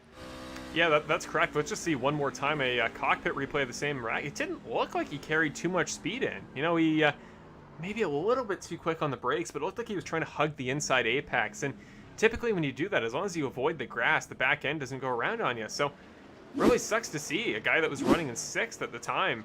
Now, again, only in 7th, only lost the 1 spot to Alex Bowser. Brett Guzik now coming down pit road for his last pit stop of the day, but I know there's tons of Cody Welch fans there in the background, so they were probably very shocked and very worried for a minute, and then very relieved that he brought it back. But again, Charles Oberg is now in the chat. Unfortunately, his race ended early, but yeah, he stayed off your grass, man. I assume in this hypothetical situation that it's Charles's grass, as he did sponsor tonight's race. Shout out to Charles Oberg for being tonight's race sponsor. He is unfortunately left of the event. There he is in the pits in the number 02 truck. Unfortunately, his race ends a little bit early. But thank you, Charles, for sponsoring the race. And please feel free to clarify in the YouTube chat if you have a minute whether it is your grass or some sort of unknown entity. It'll really make it easier for me to refer to it throughout the rest of the race. But thank you, Charles, for sponsoring. And again, if you ever want to sponsor a race, unfortunately, this might not be the season to do so. We've had a pretty good start to the year in terms of sponsorships. I only think there's like 3 races that aren't at the moment, and those might be only temporary. So, I mean, thank you to anybody who ever sponsors a race. Of course, last week it was Moomix. The week before it was Geezer Authentics, and I'm not quite sure who it is next week. It's a long season. There's a lot of tracks to go over, but next week's Atlanta. So once I figure that out, I will be sure to clarify. But yes, thank you to any NL who sponsor in this series, and I assure you guys that it means a lot to those who it benefits. Basically, just myself and a few others that work with the series, because Bill Harkins is one of the best series directors out there. Doesn't do it for the profit. He just does it for the love of the track or for the love of the sport. And he does it for the love of the drivers as well. He just wants guys to have a great time, wants to kind of form a community here, and hopefully you guys at home find it entertaining as well. That's why Evan and I are here, and it's just such a pleasure to bring this to you guys. And I know the drivers are some of the best bunch out there, so I feel good to give them a product that they should be happy with, and hopefully the same for you guys at home. Yeah, it's great being here, and again, I just want to reiterate what Marshall said. Thank you to anyone who has sponsored, and not only anyone who's sponsored, but anyone who is just watching and supporting right now, whether you're watching it live or you're one of the drivers in the race and you're watching it later. Either way, just thank you so much. But a little bit of information on next week's race. We're just going to go ahead and let you know at Atlanta, it is the Rogue Energy. It is race 1 of the Triple Crown Challenge, round 1 at Atlanta of the Rogue Energy Triple Crown Challenge. And that is, of course, sponsored by Alan Castle with Castle Esports. You can use code Castle Esports for 10% off RogueEnergy.com. And Alan Castle's doing a really cool thing. He's going to be sponsoring 3 races. Atlanta is going to be the first one. And the driver with, I believe it's the highest combined points after the 3 races is going to get something a little bit special that we'll have Alan talk about it a little bit later when it's the actual race. But that's going to be a lot of fun. It's Atlanta, and then it's going to be at Milwaukee, and then it's going to end off at Road America. So those 3 races are going to be a lot of fun. So thank you to Alan Castle for sponsoring those, as well as everyone who sponsored a race at all. Absolutely. Thank you to anybody who sponsors, and particularly Alan, because Rogue Energy is going to have such a big part in this series later on in the season. Right now, Cody Welch, when it rains, it pours. The 85 truck losing the back end into that, I think it's turn number 7, that left-hander back onto the oval, coming back onto the bank, and kind of that straight portion into the banked turn 2, or turn 1, I guess, on the traditional oval, and just kind of lost it a little bit. Again, it's those subtle moments that it doesn't look like he did anything wrong. I'm sure if we went to the cockpit view, it'd be the same story. It's just maybe once one thing goes wrong, kind of gets you out of your element, maybe that's all it takes to kind of spiral down and for things to get worse. But again, Cody Welch, for as many mistakes as he's made, only just outside of the top 11. I think that's Nick Korn in the 24 truck, just a ways up the road. So it's not like it's going horribly wrong for the 85 truck. I mean, he's going to take away good points, might hold on to the championship lead. I think Curtis was a ways up there. Nick was down in 9th. Brett was doing pretty well, so he might be a threat to take over as well. And then Ricky Hart, who's trying to fight his way back through the field after missing the first race of the year. He'll certainly be happy to have some good points here. But the 21 truck of Davey Hendricks now making his final pit stop appearance, as well as Nick Korn, Nolan Gross, and Matt Crocker are going by. But I don't believe either of those guys have made their final stop of the day. And Garrett Hall as well, the last driver on pit road. Garrett Hall, we haven't talked much about him, but good race overall for him. He started in 19th, has moved up to 15th, is currently still sitting in the pits. But a guy we don't talk about a ton, but he did make the playoffs last season, and kind of a little bit under the radar. I know you've had a little bit more experience with him than I have, Evan. He was there the season before I made my debut. But is there anything about him that you can kind of let us in on? Any info we should know for the rest of his season? Yeah, I think he's going to be a really fun guy to watch. Season before last, if you guys were here and you watched then, you really saw him grow. It seemed like as the season went on, every single race that I've seen him come to, he seems to grow and get a little bit better and better. And season before last, we obviously had a lot less drivers, but he was competing up front. He was doing a great job. It may have just been the car, but he wasn't exactly there last season as much. I don't know if he just wasn't putting in as much practice time last season. Maybe he just didn't like the Xfinity cars. I don't know, but he did great season before last, and I expect him to do great here in the trucks again. I know he definitely has the potential. So I'm really going to be keeping an eye on that 26 truck because I know that he can do it. He's definitely going to be one that I'm watching. He's definitely a good driver. He really needs to get that chance. He needs to get into a rhythm. But there you see the 29 of Robert Mathis. I believe he was off track. That's That's his teammate right there. So a little bit of trouble for him possibly. But both of those drivers, really, really good drivers, very fast. They just really need to get into a rhythm and kind of get their time. But when their time comes, I expect them to do fairly good once they get a little bit of momentum going. Well, that's the beauty of a 24 race season. You definitely got plenty of time to make up for mistakes and to really get in that rhythm you're talking about there. And I think that's going to be crucial for a lot of these guys. As you see here, the 29 at Robert Mathis letting race leader Nick Nickerson by. We also saw, we'll just put it up quickly, Nick Korn, who was in the top 10 for a large portion of tonight's race. He just pitted, already had a ton of damage from something, and then slid through the turn 4 hairpin. Let me go back and see if I can maybe figure out where he took that damage. No, he left pit lane and then immediately, without a wreck or anything to show for, he just apparently had terrible damage that caused him to slide through the chicane there. So the 24 truck and Nick Korn had a great start to the race, but things just seem to be, again, like it has been for a couple other drivers. Once one thing goes wrong, it all goes downhill, and he'll make his way through the chicane, taking a little bit of the inside and outside curve, but he'll continue chugging along. And again, currently 16th in the overall race order. That's still in the top half of the race overall. So, you know, not bad points. I think this is one of the only races on the calendar you'll see where you can wreck multiple times and still have a pretty good points day overall. Yeah, and I feel like this is the time when you're really going to get down into it. We've only got a couple of laps to go. The race is winding down, and this is when guys are really going to be pushing themselves. The first really 30 laps, you're going to be running nice, smooth, as clean as possible. Then once you get through that, 10 laps to go, you're really feeling that itch. You really want to catch the guy in front of you.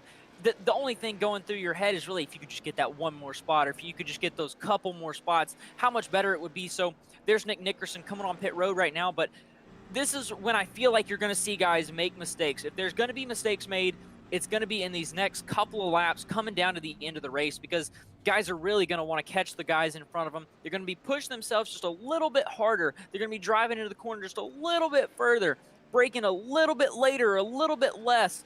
And so I feel like this is when you're going to see guys make mistakes. So if you're a driver that is just able to sit around and capitalize on mistakes, this is the time to do it. This is the time when you want to stay as clean as possible, getting on and off of pit road. Now you're watching Aaron Smith go on pit road right now. So Nick Nickerson obviously already out, way out front, seemed to have gotten on and off pit road really good. No mistakes from him so far, but if anybody's going to make them, I feel like now is probably the time. Yeah, I think you're probably right. And, you know, late in the race, you can kind of get a little bit too comfortable. And if you're a guy like, I think Curtis Yancey might not have a fresh set of rubber left. So this is going to be the important thing to watch. Brett Guzik, I believe, is already pitted for the final time in his race tonight. So keep an eye on the comparative telemetry there on the timing tower between those two gentlemen. Actually, we're going to switch from the timing tower back into the ticker for the rest of tonight's race. There is the 04 truck you see in the background, though. So not much time left in the race. This will be the battle for the final top 5 spot. They're going to be in a bit of a fight here as we exit pit road. Curtis, so I think, will be ahead by about maybe 2 car lengths into the braking zone for turn 4. But again, Brett's tires are older. Whoa, Brett locks up to avoid in the 04 truck. Big slide from Brett. Yeah, it does not stay off the grass at all. Come on, Brett. You saw the race title. Gets back on track before too long. There's Garrett Hall in the background, not for position. But yeah, that could have been his opportunity there. And just like that, one tiny mistake, he slides through to avoid a lap car. And, well, here we find himself still in 4th, but was that Curtis Yancey's chance? Even if he's on old tires, now 4-second gap, now becoming 5 seconds. Was that the 04's chance squandered? Yeah, we'll definitely have to find out. 7 laps to go is not a short amount of time.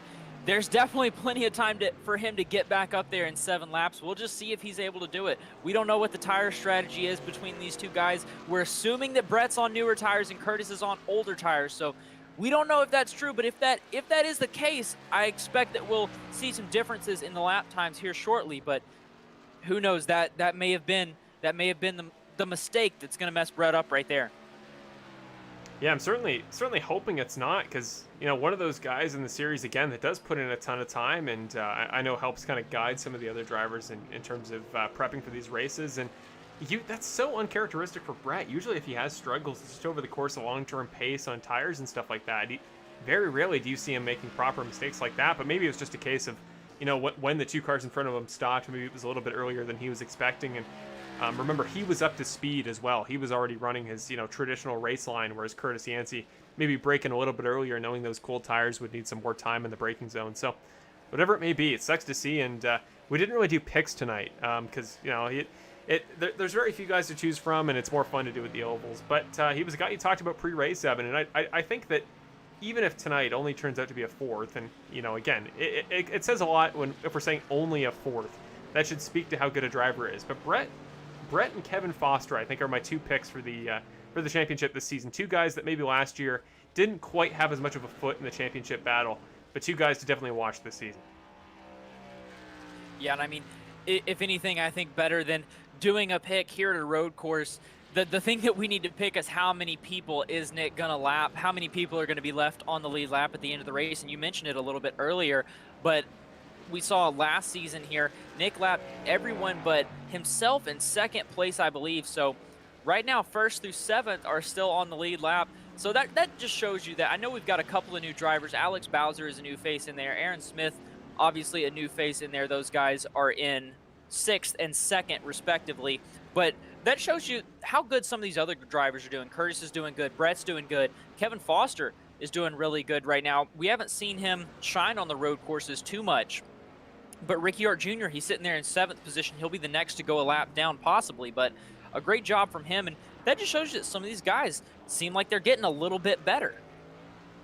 Oh, absolutely. Yeah, the improvement is staggering. And those guys up front, that, again, put in that time and have been here these last 2 seasons when we've run it. It's going to start paying off. And here's Jason Greenwell going to, I think, move aside for the 64 truck of Ricky Hart Jr. And again, great to see his season recovering after missing the first race of the season at Daytona due to some problems with the number of trucks we were able to allow into the session. I would imagine, again, I don't want to estimate, and this is, I guess, not an optimistic estimate, but I'm going to say based on traditionally how the last couple seasons of the Bandit Racing League have gone in terms of driver attendance, this will probably be the start of a trend. I don't think we'll do the multiple session qualifying format going forward.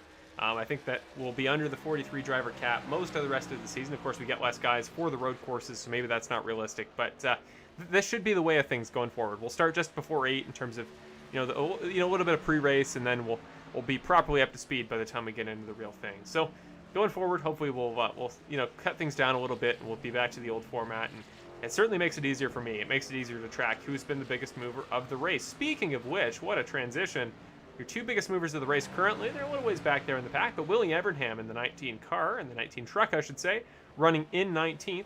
He is up 14 spots, qualified in 33rd, and is now up to 19th. So not a bad performance from him, at least from qualifying through the race. Definitely some improvement there, and it was a tie. It is now not. Hunter Henry had some struggles there earlier in the race. We saw both him and his brother Roman Henry a little bit off at the very beginning there, had a couple of off tracks, but since then he has recovered and is up 15 spots. So Hunter Henry, I always call him the fan favorite. I have like 2 things I can say about drivers. I can call him the fan favorite. I can call Brandon Jackson Action Jackson. So I'll use my other one. I didn't get a chance to refer to Brandon tonight, but Hunter Henry up 15 spots. Great job for him. I mean, he's definitely got more potential than we've seen at the beginning of this season. He had an unfortunate time there at Homestead, as you saw in the race recap. Got caught in a wreck there with Connor Sawyer, and tonight probably didn't go the way he would have liked. But he's somebody I think to watch out for, is similar to a Mark Allen Bivens, somebody who kind of flies under the radar and picks up a podium that really impresses us all. I think Hunter Henry may be one of those guys that's it's his turn. It's his time. One of these races. So I'm looking forward to seeing that. But right now, this is a battle on track between himself and Mark Allen Bivens, the first driver profile of the season that we did last week. And well, tonight it was Aaron Smith, but it was a pleasure to talk to him last week. Hopefully, you guys kind of sympathize for him a little bit more of a Mark Allen Bivens fan as a result of not only his podium to start off the year at Daytona the last time we were here, but also hearing a couple words from him. So this will be a fun battle, even if it's for 20th. Sometimes the most fun battles can be the ones you find a ways back in the field. Yeah, and this is a really fun battle because it's 2 guys that aren't necessarily road course guys. Mark Allen Bivens, you heard him say himself that he was really a super speedway guy, a big oval guy, but mainly super speedway guy. And Hunter Henry, he's really good on the ovals as well. You don't really see him on the road courses too much. He's just a middle of the pack guy on the road courses, but he does do a great job. But I think it's really fun to watch these guys a little bit further back in the pack that aren't really used to road courses. That comes with some of the best battling right here, is now you see these guys are really going at it. He's right at Hunter Henry's rear bumper, really trying to get by him, doing everything he can to try and get him to make a mistake. But a great job from both of these guys to hang in here, because those are 2 clean trucks out there from what I can see. And really just having a clean truck at this point is a great job. Absolutely, and it speaks to the fact that even if things didn't go perfectly tonight, there's always potential for improvement later on in the season. So we got 2 more road courses left to go. There's always time to improve. Thank you. In the background, I got a message from Roman Henry clarifying that he and Hunter Henry are not brothers; they are cousins. I wasn't sure. I was going to go with the more common situation. So thank you, Roman. I will refer to you guys as such going forward. And again, keeping an eye on this battle because this may be the opportunity. It's not easy to pass into the final chicane there. Just go watch the finish to the NASCAR Busch Clash from this year and the beginning of 2021. If you want to see how this chicane can go wrong, just go watch the finish from that race. But yeah, they're doing well. Like they everybody in this race that I cut to in these battles, whether you're in the lead or you're towards the back, it wouldn't surprise me if you told me that this battle was for a top spot because these guys running comfortably, checking their braking points, not brake checking too bad. I'm overall really impressed. So everybody in the Bandit Racing League, if you're still in the race or if you were in the race until very recently, give yourself a pat on the back because this is not an easy track. I can tell you from experience, even as a road course guy, this is not a track that particularly comes easy to you or to anybody in the stock cars. But I'm really impressed with everybody overall. And overall, it's been a pretty calm night. The road courses often are, but it really does take talent just to be here, even a lap down from Nick right now in this race. Speaking of which, only 6 drivers left on the lead lap. Ricky Hart Jr. now in 6th, the last driver on the lead lap. Yeah, Alex Bowser fell down to 7th position. He's going to be the first driver 1 lap down right now. Still a great run out of him, though. Like you said, that 36 car put himself in 7th position.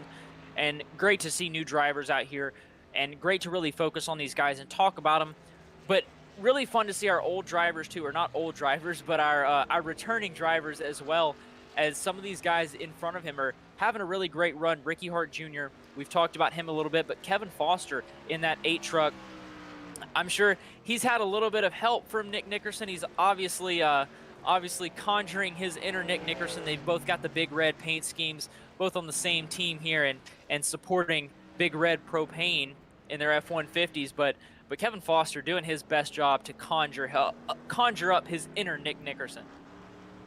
Yeah, and it's something that I think is kind of unique at this point to the road courses alone. When we went to the Oval last week, Kevin honestly looked a lot more at home than Nick did there towards the middle and later portions of the race. Nick got caught in a wreck, as you saw in the race recap from pre-race. Certainly wasn't an easy race for him, but Kevin was the guy that just always seemed to be in the right place at the right time, and sometimes that's luck and sometimes it's skill, and right now Kevin is ahead in the points, and that I think will continue tonight. I think finishing in 5th, if he can hold on to the top 5 as he is currently sitting in right now, I believe he would come out ahead in the points of Nick, who would only take away a couple more than he would. So who knows? And that team, the GFR Racing team made up of Kevin Foster and Nick Nickerson, they're running those Big Red Propane trucks. I don't think there's necessarily a driver number 1. I don't know about you, Evan, but I can't wait to watch that battle later this season, and it would not surprise me at all, knowing their caliber, if that was the battle for the championship.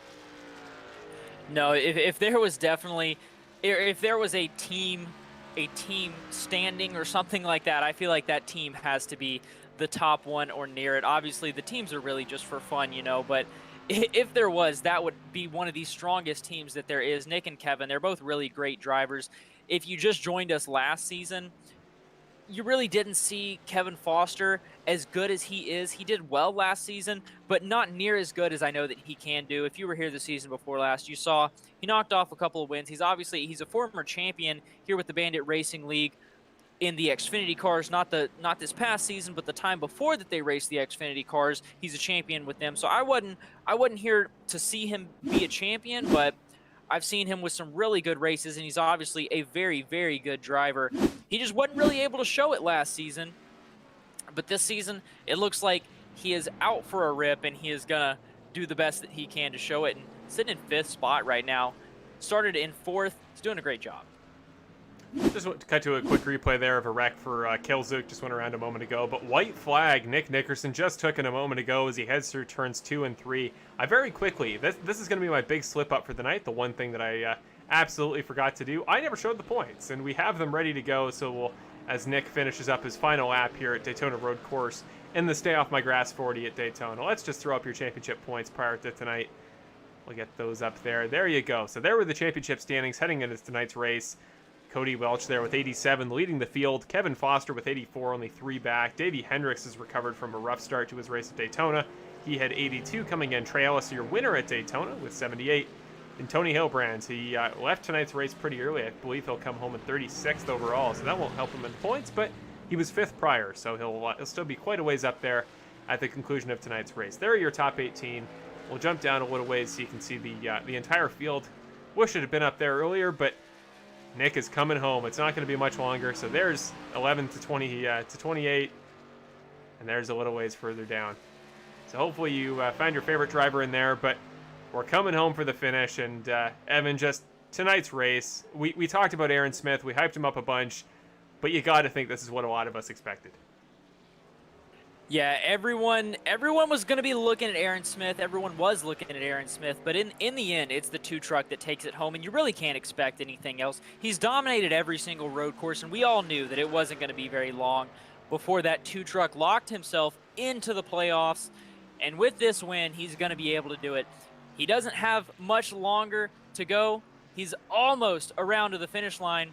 And with this, once he gets into the dry oval, he will lock himself into the championships. The 2 Big Red Propane F-150 of Nick Nickerson has won here at the Daytona Road Course, and he will be locked into the Season 9 Bandit Racing League Championship. He will indeed. Congratulations to Nick Nickerson, man. Just a start to finish, flawless drive. And as you say, punches his ticket. I feel like a lot of us were going to be pretty certain that he'd find his way there into the final, 16 or however many end up in the playoffs this season. Aaron Smith comes home for second. He is not a race winner at Daytona Road Course. Sorry about the graphic. But, yes, just absolutely flawless drive. What more could you ask from for the guy? And came home for second. Did everything he could. Curtis Yancey is just going to hold off Brett Guzik. It was closer than we may have expected here towards the very end. He had quite a gap going, but Guzik was trying to reel back in. Almost goes around there off the exit to the final chicane, but Curtis Yancey will bring it home. First podium of the season. Good for him, man. That's a stellar drive at a road course. We talked about earlier, kind of an under-the-radar guy here at the road courses, but, well, that was well-earned. Great job for him. Congratulations, Curtis. But even more so to Nick Nickerson. The top 5 will be rounded off by Brett Guzik again. Came home only, I believe, 6 seconds behind Curtis Yancey.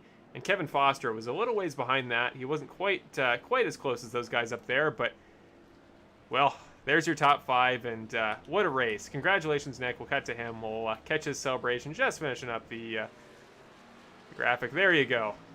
Nick Nickerson, congratulations, man. He's had some pretty good celebrations in the past. Some of them are a little bit more subdued, but let's see some fireworks here tonight, Nick. He flawless drive, 40 laps is not a quick race whatsoever. So to stay as flawless and as clean as he did for as long as he did tonight deserves to be commended.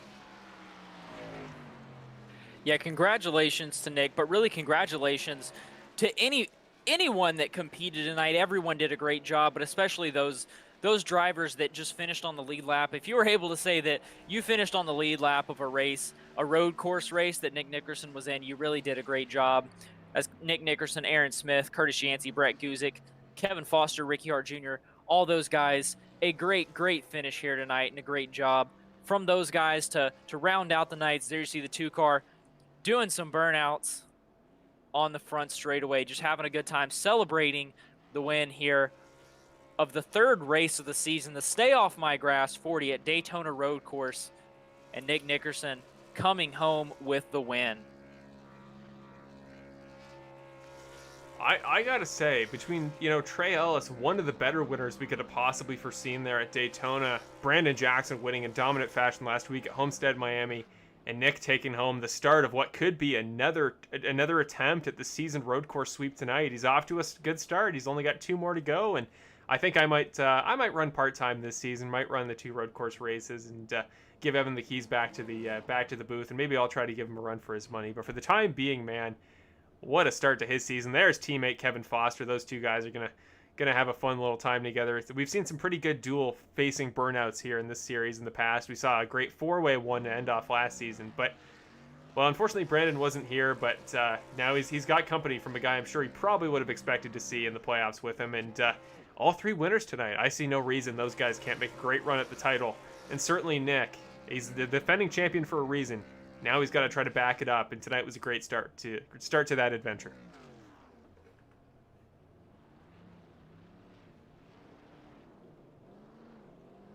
Yeah, not surprised to see the 8 and the 2 doing a nice little burnout together. A great run from both of those guys and a great finish from both of those. There you see him at the start-finish line celebrating that win.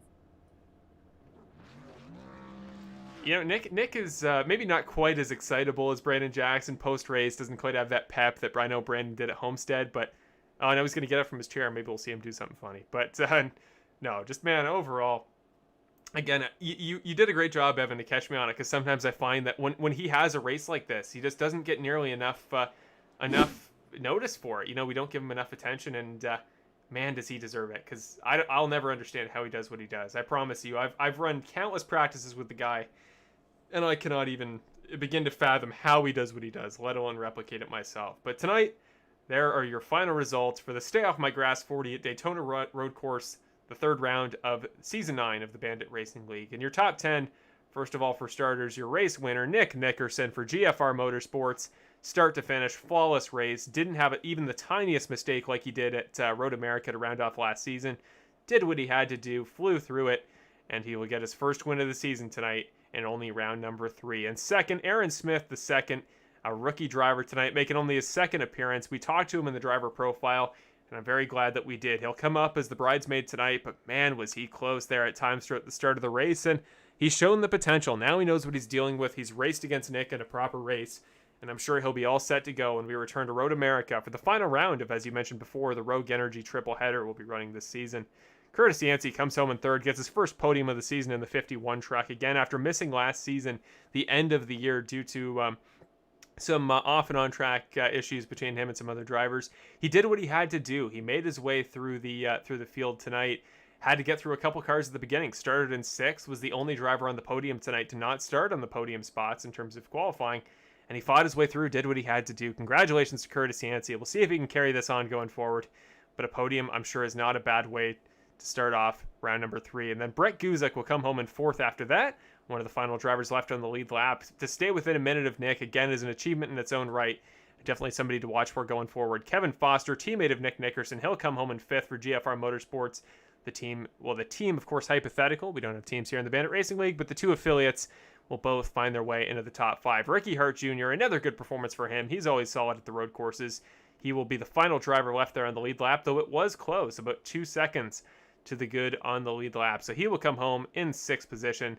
Alex Bowser after that comes home in 7th. Great performance for him. Doesn't stay on the lead lap, but to beat Cody Welch here at a road course, one of the toughest tracks in the schedule, I think this may be a star-making performance. Again, the 36 truck, another guy to watch going forward. Cody Welch will finish in 8th, as we just mentioned. Davey Hendricks there in 9th. A great start to the season for him. We'll see if he can continue his points pursuit for potentially a chance at the championship that he didn't have last season. And rounding out the top 10, Mr. Connor Sawyer, always a good guy here at the road courses, puts in plenty of time, and he makes it work tonight. Comes home for CNC Racing, teammate of Curtis Yancey, in the 10th spot. Yeah, then behind him in 11th position was the 7 truck of Benjamin Lacey. We saw him have a little bit of trouble. He went around a couple of times, but still a nice way to salvage his race and finish up in 11th position. That's one of the good things. You go around, you can still save it. There you see with Benjamin Lacey doing a great job to wind up in 11th. Behind him was Nick Korn, the 24 car, ending up in 12th, or the 24 truck. It's going to take me a while to get used to that. 13th position, though, was David Leakey, the 84. We saw him battling a good bit throughout the race, 1 lap down in 13th. Then the 05 of Nolan Gross. We talked about him. He had that battle with Davey Hendricks, winding up in 14th position. A good finish from him, a nice top 20, top 15 for Nolan Gross. Then Garrett Hall, 26th and 15th, followed by Matt Crockett, the 10 truck. Then Jason Greenwell, always best dressed, in the 83, followed by Spencer Breslin, Willie Evernham, and Mark Allen Bivens in 20th position. We talked about him not too long ago, but Hunter Henry will come home in 21st. Doesn't quite manage to hold on to the top 20, but he was still tonight's biggest mover, up 15 spots in the end. He will come home for Henry Family Racing in 21st. Kel Zook in 22nd. Had a great race last week at Homestead-Miami. Not quite as successful tonight, but still, to come home in 22nd. And not bad points in the grand scheme of things, and I'm sure he'll recover quite well next week at Atlanta. Michael Ramos in 23rd. I believe making his return to the series. I don't believe he made an appearance in the first 2 races, so awesome to have him back.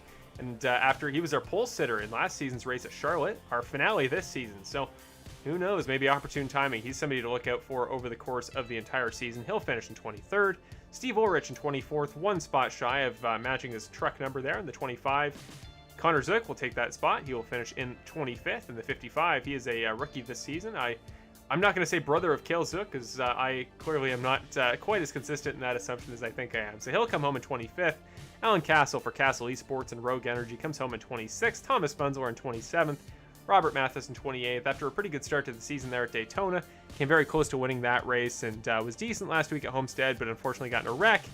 He's a guy that could arguably be further up in the points than he is right now, so keep an eye on him going forward as well. Rounding off your top 30 is Christopher Ferrara and Bill Harkins. 31st position is going to be Terry Condis in that 32 truck. He's going to be 28 laps down, and a driver that I hate that we haven't seen more of. He's a good driver, and I'm excited to really get him to be able to show what he can do. But behind him is going to be Charles A. Oberg, guy that wanted everybody off of his grass today. He's going to be mad at a good bit of people, 28 laps down. Then James R. Hartley, the 98 behind him, followed by Tony Hilbrands, Carter Talley, Victor Weaver, and Roman Henry. A good bit of those guys having to make an early exit. I know Roman and Henry had a little bit of internet issues causing him to make an early exit. A couple of other guys, different reasons why they had to make early exits, but unfortunately had to head out a little bit early tonight at Daytona. And that will round off tonight's field. It was an absolutely, well, certainly an enjoyable race from my perspective. I know sometimes these races at the road courses don't have that, quite that start to end, always consistently battling feel that some of the other races do, but that certainly doesn't suggest that it's not a fun race. I think this is kind of my brand of racing, and it's always great to see drivers just driving against themselves, really trying to prove that they can fight with a very tough Daytona Road Course track and keep the car underneath them. And we'll scroll through the ticker there up on the top. I'm just going to take a very quick moment to make some final graphics. So very quickly, we're going to go to one quick commercial. You'll see the iRacing commercial you see from the start of the broadcast, and by the time we get back, we'll be ready for your first interview of the night with third place finisher Mr. Curtis Yancey.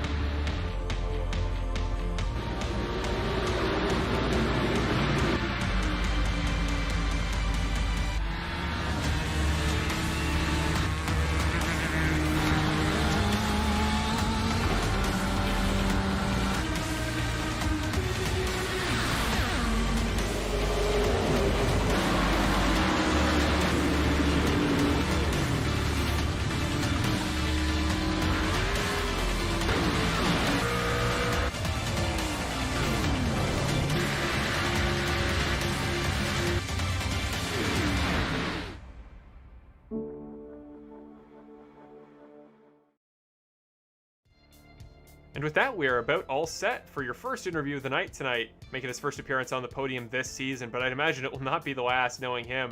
Mr. Curtis Yancey, let's get him pulled into the broadcast booth, and we'll get going for the first interview of the night. I believe he is already in, so welcome, Mr. Curtis Yancey. That is not your photo. We got Nick Nickerson up. There you go. There is Curtis. And first of all, Curtis, it was not an easy race tonight. Daytona Road Course, never an easy track, but you're always somebody we've watched out for at the road courses. And tonight you come home with a third. You get your first podium of the season. Is there just something about this Daytona Road Course track that you think works with you better than it works for other drivers? I don't know. I feel like I'm pretty decent on the road courses. I'm nowhere near the best. I mean, that you can give that to Nick right away. But I don't even come from any sort of road racing background or anything. I personally hate road courses, yet somehow I just end up doing pretty good at them. So I don't know if I'm just naturally gifted with road courses, but I've just never liked them, but I've always been somewhat decent at them. Yeah, I mean, we got 2 more left on the season, and if you can do what you did tonight, I feel like you're going to continue to fight your way through them. But, you start off the season, you had some really unfortunate luck there at Homestead-Miami last week, but you recovered tonight. And after last season, at the end of the year, you weren't there for the entire season, which unfortunately meant you couldn't go for the title, but you won the All-Star race in the appearances you could make. And tonight, you start over again, you get that podium, and over the course of the entire season, you're somebody that I know when it comes to just a short run, 1 lap, 2 laps, you don't beat Curtis Yancey. Very few drivers can. So is this the season? You get that podium to start the year, you're always in the threat for wins. How do you feel about your confidence for the championship, or at least to make a run in the playoffs comparatively to last season? I feel like even though I did get that unfortunate penalty at the end of the season, which means I couldn't race anymore, I still ended up in the top 8. I feel like with the races that we had left in the last season, with them still, a lot of those tracks still being in this race or in this season, I feel like I definitely got a shot at least making the playoffs. But we'll see from there. Um, it's too early in the season, only 3 races in. You know, as you said, had some terrible luck at Daytona. I got screwed over from a penalty that wouldn't go away. I made a bad fuel call and just got involved in wrecks. Got screwed at Daytona. Got screwed at Homestead. But yeah, it just feels great to come back here. But yeah, I think if it continues to go like this, I think we definitely got a good shot at making a top 5 appearance in the championship. Awesome. That's what I like to hear. I love to hear that confidence. And at least next week is another building block in that pursuit, race 4 of 24 at Atlanta. And I know that's one, every time I talk to a driver about Atlanta, they always say it's one of their favorites. It seems to be a driver's track, one of those ones that, it may not appeal to my suits, but those oval guys, it seems to be one that's great for tire conservation. It's great for the long runs, and that's always fun to watch. And it's always difficult from a driver's perspective. So what's your take on Atlanta next week? You think that's one that you can continue the podium streak now and make it 2 in a row? If it goes anywhere like last season, I think we had a good car at Atlanta last season. Hopefully that translates over to here, and maybe we can get a couple spots better at Atlanta. But yeah, I really like Atlanta. My first win came in this league at a mile and a half, somewhat like Atlanta, where you can run both the bottom and the top and still make it somewhat viable on the top, is Las Vegas. So I think if it continues from like last season on my mile and a half luck, I think we got a good shot at Atlanta. Perfect. Well, I can't wait to see if you can continue this sort of momentum you're building up. This seems to be a series that, once guys kind of get up there towards the top of the field, they can keep things going and get in a bit of a groove. And I hope that happens to you, Curtis. I hope to maybe be talking to you as the final interview of the night later on this season. And again, you were good at Las Vegas last year, and we go back there again this year. So you never know. We'll keep an eye on you out there in the 51. But you've been in the broadcast booth before. You know how this goes. Now is your opportunity. If you want to give a shout out to anybody at home, friends, family, if you got any sponsors or just anything you'd like to say to round off your interview. And no sponsors really. Just put logos on the car that I like. I got to give a huge shout out to Connor. He's made massive improvements here on the road courses and just in general. The past 2 races, he's beaten me, and he had a good shot here at Daytona, and unfortunately he got involved in a couple little incidents, and he thinks he should have finished up there with me. I think he probably could have finished top 5, but having to have him settle for 10th, I know he's gutted for it, but he's made some great improvements, and I think we can really bounce little brake bias adjustments here and there off of each other and see what we can feel for road courses. So huge shout out to him for helping both of us get better at road courses. Yeah, definitely. He's a guy I see in practice all the time. He puts in the time, and I know it'll work out for him one of these days. I'm excited to see at Road America what he can do. But for the time being, congratulations, Curtis. First podium of the season. Keep it going, my man. And I'm sure we'll talk to you, but sooner rather than later. But tonight, you got to be proud, even if you don't love the road courses. A 3rd is pretty great. So have a great rest of your week. We'll see you next week at Atlanta, and hopefully back to a spot where you feel a little bit more comfortable with the track than maybe you were before tonight. Yeah, thanks, guys. And there you go, your first interview of the night with a guy that I really think is going to turn over a new leaf this season. I really feel like we've seen the start of a new Curtis Yancey, and he's again a guy that, in terms of just raw abilities, it's hard to equal up to him. And he's a guy that, again, I talk about there being so many guys that can compete for the title this season. It's such an up in the air year, and I think that's what's so great about the Bandit Racing League is by the time we get to the playoffs, anybody feels like they can compete. But he's another one of those guys that, if he finds his track, if he gets a good series of finishes to lock him in on points, or if he gets a win throughout the regular season, keep an eye on Curtis Yancey. Now, second interview of the night, it'll be Evan's first interview in a while, but it'll be awesome to have him and another driver back. So for the second interview of the night, finishing in second, Mr. Aaron Smith II, very fitting. He was our driver profile driver tonight, and what a performance he had. Couldn't keep up with Nick quite as much as he needed to win the race, but a great drive from him. So he is alongside Evan in the broadcast booth. Hey, Aaron, it's great to talk to you. I know Marshall talked to you just a little bit earlier. You were our driver profile of the race, so it was good having you hear from Marshall. But now it's my turn to get to talk to you. Nice to always see new faces, and you obviously did a great job tonight. You came home in second position after coming home in seventh last week at Miami. So really just talk us through what your mindset was coming into the race. What were you thinking coming into your first road course? You raced with these guys at Homestead. What were you coming into? What was your mindset before this race? Well, I wasn't too sure what to expect. I knew Nick was going to be fast, but I didn't know if there was anyone else who had some sort of road course experience. So to be able to finish in the top three is certainly pretty good, in my opinion. But yeah, we had a pretty good race from start to finish. Just had to make a couple mistakes there and just built up from there. Yeah, but you definitely did a great job. Mistakes are the name of the game, and anytime you can make some mistakes and come home in second position, I feel like you did a great job. But I know that you said that road courses are really your specialty, but we've got Atlanta coming up next week. It's a hot, slick track.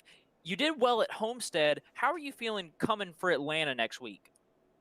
If the truck setup's anything like what I ran a couple weeks ago there, I think it's going to be a lot of fun. I love running up top there. It should be a pretty good race all around.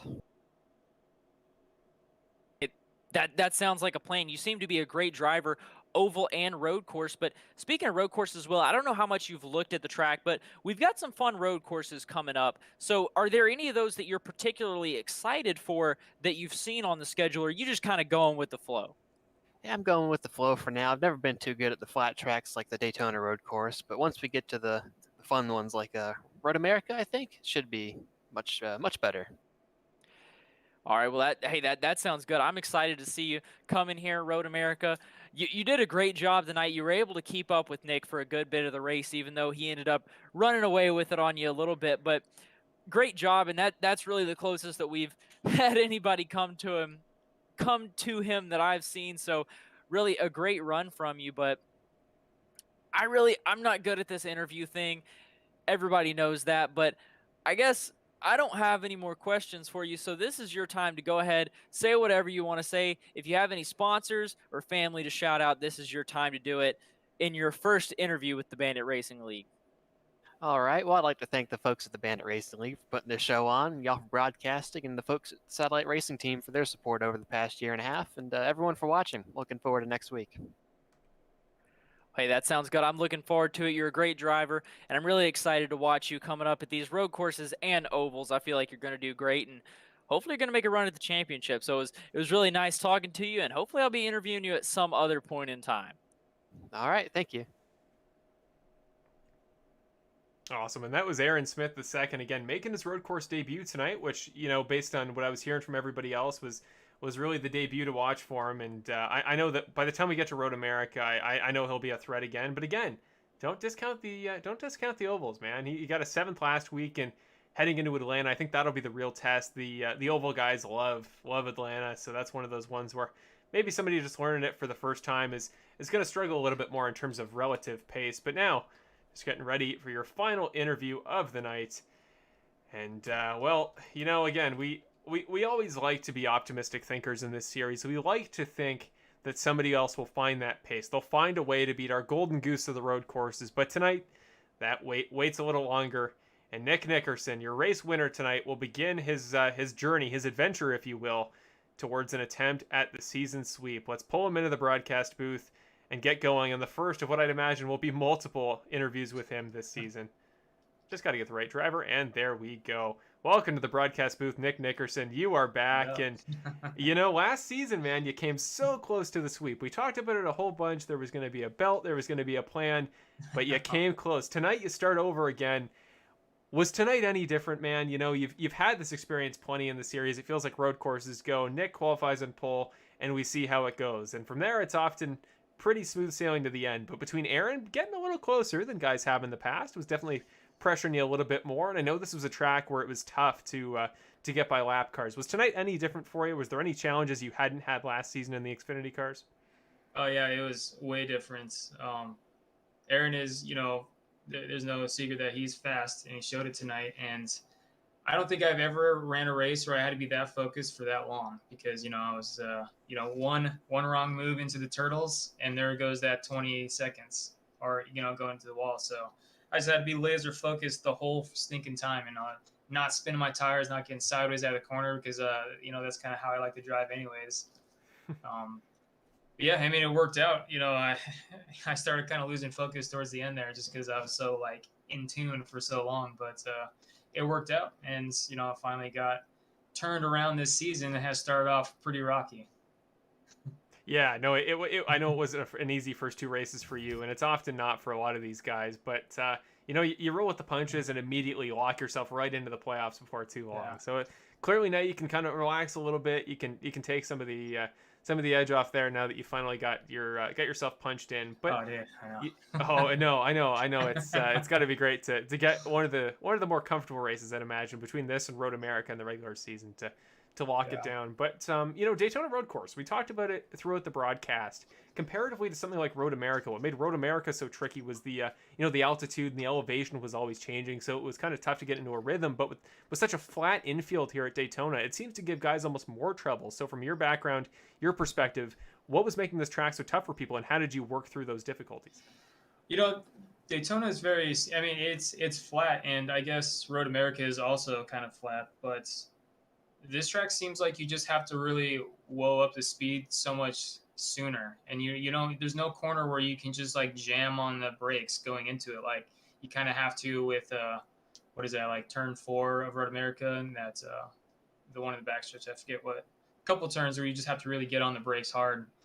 With this track, you just don't. You just have to keep from sliding, and yeah, I don't know. I mean, it's just it's one of those tracks that it's a lot of fun if you can just keep the tires underneath you the whole time. I mean, you just kind of get this really awesome rhythm, and you get 2 really big breaks. Getting back onto the NASCAR oval, and then after the bus stop, so you're not constantly doing this the whole time. You actually get a couple minutes to relax and hang out. It's just a good track. I like it. As do I, Yeah. but I know that sentiment may not be carried forward by a bunch of the guys in this series. But you get that win. You're in the playoffs. You're locked in, provided you make a certain number of appearances. I know the other winner in the last 2 races, Brandon Jackson, decided not to show up. So I don't know if he just really didn't want to run tonight, but hopefully he's doing well. But you get the win. You're in the playoffs, and you're the defending champion. You got a title to defend, but we've seen in the first 2 rounds, whether it be your very own teammate Kevin Foster having a good start to the season, he said he'd be much more confident at the trucks. There's a number of new drivers making their debut. Jason Stewart was quick last week. Aaron Smith, of course, is proving he can do it anywhere. What are your main worries as the defending champion trying to go back-to-back this year? It's my main worry, I would probably say, is just myself. Trying to get into the rhythm of not making mistakes like I did kind of heading towards the end of last season. I mean, I don't have to win every single race in order to win the championship. Maybe this year, I don't know. We got some pretty fast guys now. Maybe that's what it'll take. But it's just minimizing those stupid mistakes that send you way in the back or laps down. I almost lost the championship in Richmond because I made a stupid mistake. I didn't know my fuel. So I guess what basically happened is I ran out of fuel in the backstretch, and I had to coast into the pit lane. Got a 40-second speeding penalty, put me 2 laps down with half the race to go. That could have been the end of my championship. Unfortunately, it worked out. I would just have to say to that, and we got a couple new guys in here. Aaron, I still have to kind of figure out where he's good at in the ovals. He's obviously really good on these road courses, and we'll have to see when we go to Road America. I know he's pretty dang good at that track. I forget what the other road course we go to. Watkins Glen. Watkins Glen, yeah. I'd imagine he's going to be pretty fast there too. So I got my work cut out for those. And we got Cody and Ricky, and honestly, we haven't even really started this season. I mean, Homestead was our first race, but now we're starting to get into the meat of the season where we're going to figure out who's actually fast and who we have to worry about and whatnot. So this is where it all starts. Looking forward to it. Oh, and the people at home should be as well, and I'm sure they are. Because Atlanta, what a place to go to next week. I hear it's a driver's track, and everybody seems to love it. Just we're cutting it a little bit long, so I don't mean to end things early. But this is your opportunity. You know how things go. A chance to thank anybody at home, give a shout out to anybody, friends or family, and also again, if there happens to be sponsors, feel free to mention. But if you want to wrap your thoughts on Atlanta in there, feel free to do so. All right. Well, first got to thank Bill and Matt and everybody that participates in this league. It's probably one of the best leagues there is out there. I mean, I'm not racing too many, but man, I just have so much fun. I look forward to Wednesdays so much. And got to thank you for Marshall for putting on these broadcasts. You do a freaking phenomenal job, man. I'm looking forward to seeing all the races this year. It's my favorite thing to the next day. If I have some free time at work, I'll watch the race and be like, man, such a good product now. It's ridiculous. And got to thank good old Frank and Jay from Big Red Propane for coming on to Kevin and I's team this year. I'm glad I finally got them a win. I can check that off, and hopefully I can get a couple more for them. And Atlanta, man, right now I feel like Ricky's got that wrapped up. He's so good at that track. I think he's really good in these trucks. But again, this is the start of the season. This is where we're going to start getting those, those cookie cutter tracks, and we'll see where everybody stands. Awesome. Well, hey, you proved tonight you can still tangle with the best of them at your favorite road courses. But when you go back to the ovals, you proved last season that you don't wax off when you only start turning left. So got to give them some trouble. You got to give them a good fight, and once you do, we'll see if you can go for win number 2. You were saying earlier in the interview, you don't have to win every race to win the championship, but you did your darndest last season. So try to leave some for the rest of the field this year. But no, it'll be great to watch, and you're one of the most likable champions I've ever seen in a series, and it's kind of annoying, to be honest. Maybe if you could be a little bit more unlikable, grow the mustache out. But you got time. I don't know if I can be very good at insulting. Well, I can try. People always are better at insulting than they think they are. So there you go. Keep it in mind. Think about it. Ricky's spamming different emojis on your portrait. So we'll end this before it goes too long. But thank you, Nick. We'll see you next week at Atlanta. We'll see Ricky at Atlanta as well. I'm sure he'll be great. Have a great rest of your week, Nick. Congrats on win number 1 this season, and we'll see you, I'm sure, sooner rather than later in the broadcast booth again. Awesome, man. I appreciate it. Take care. You too.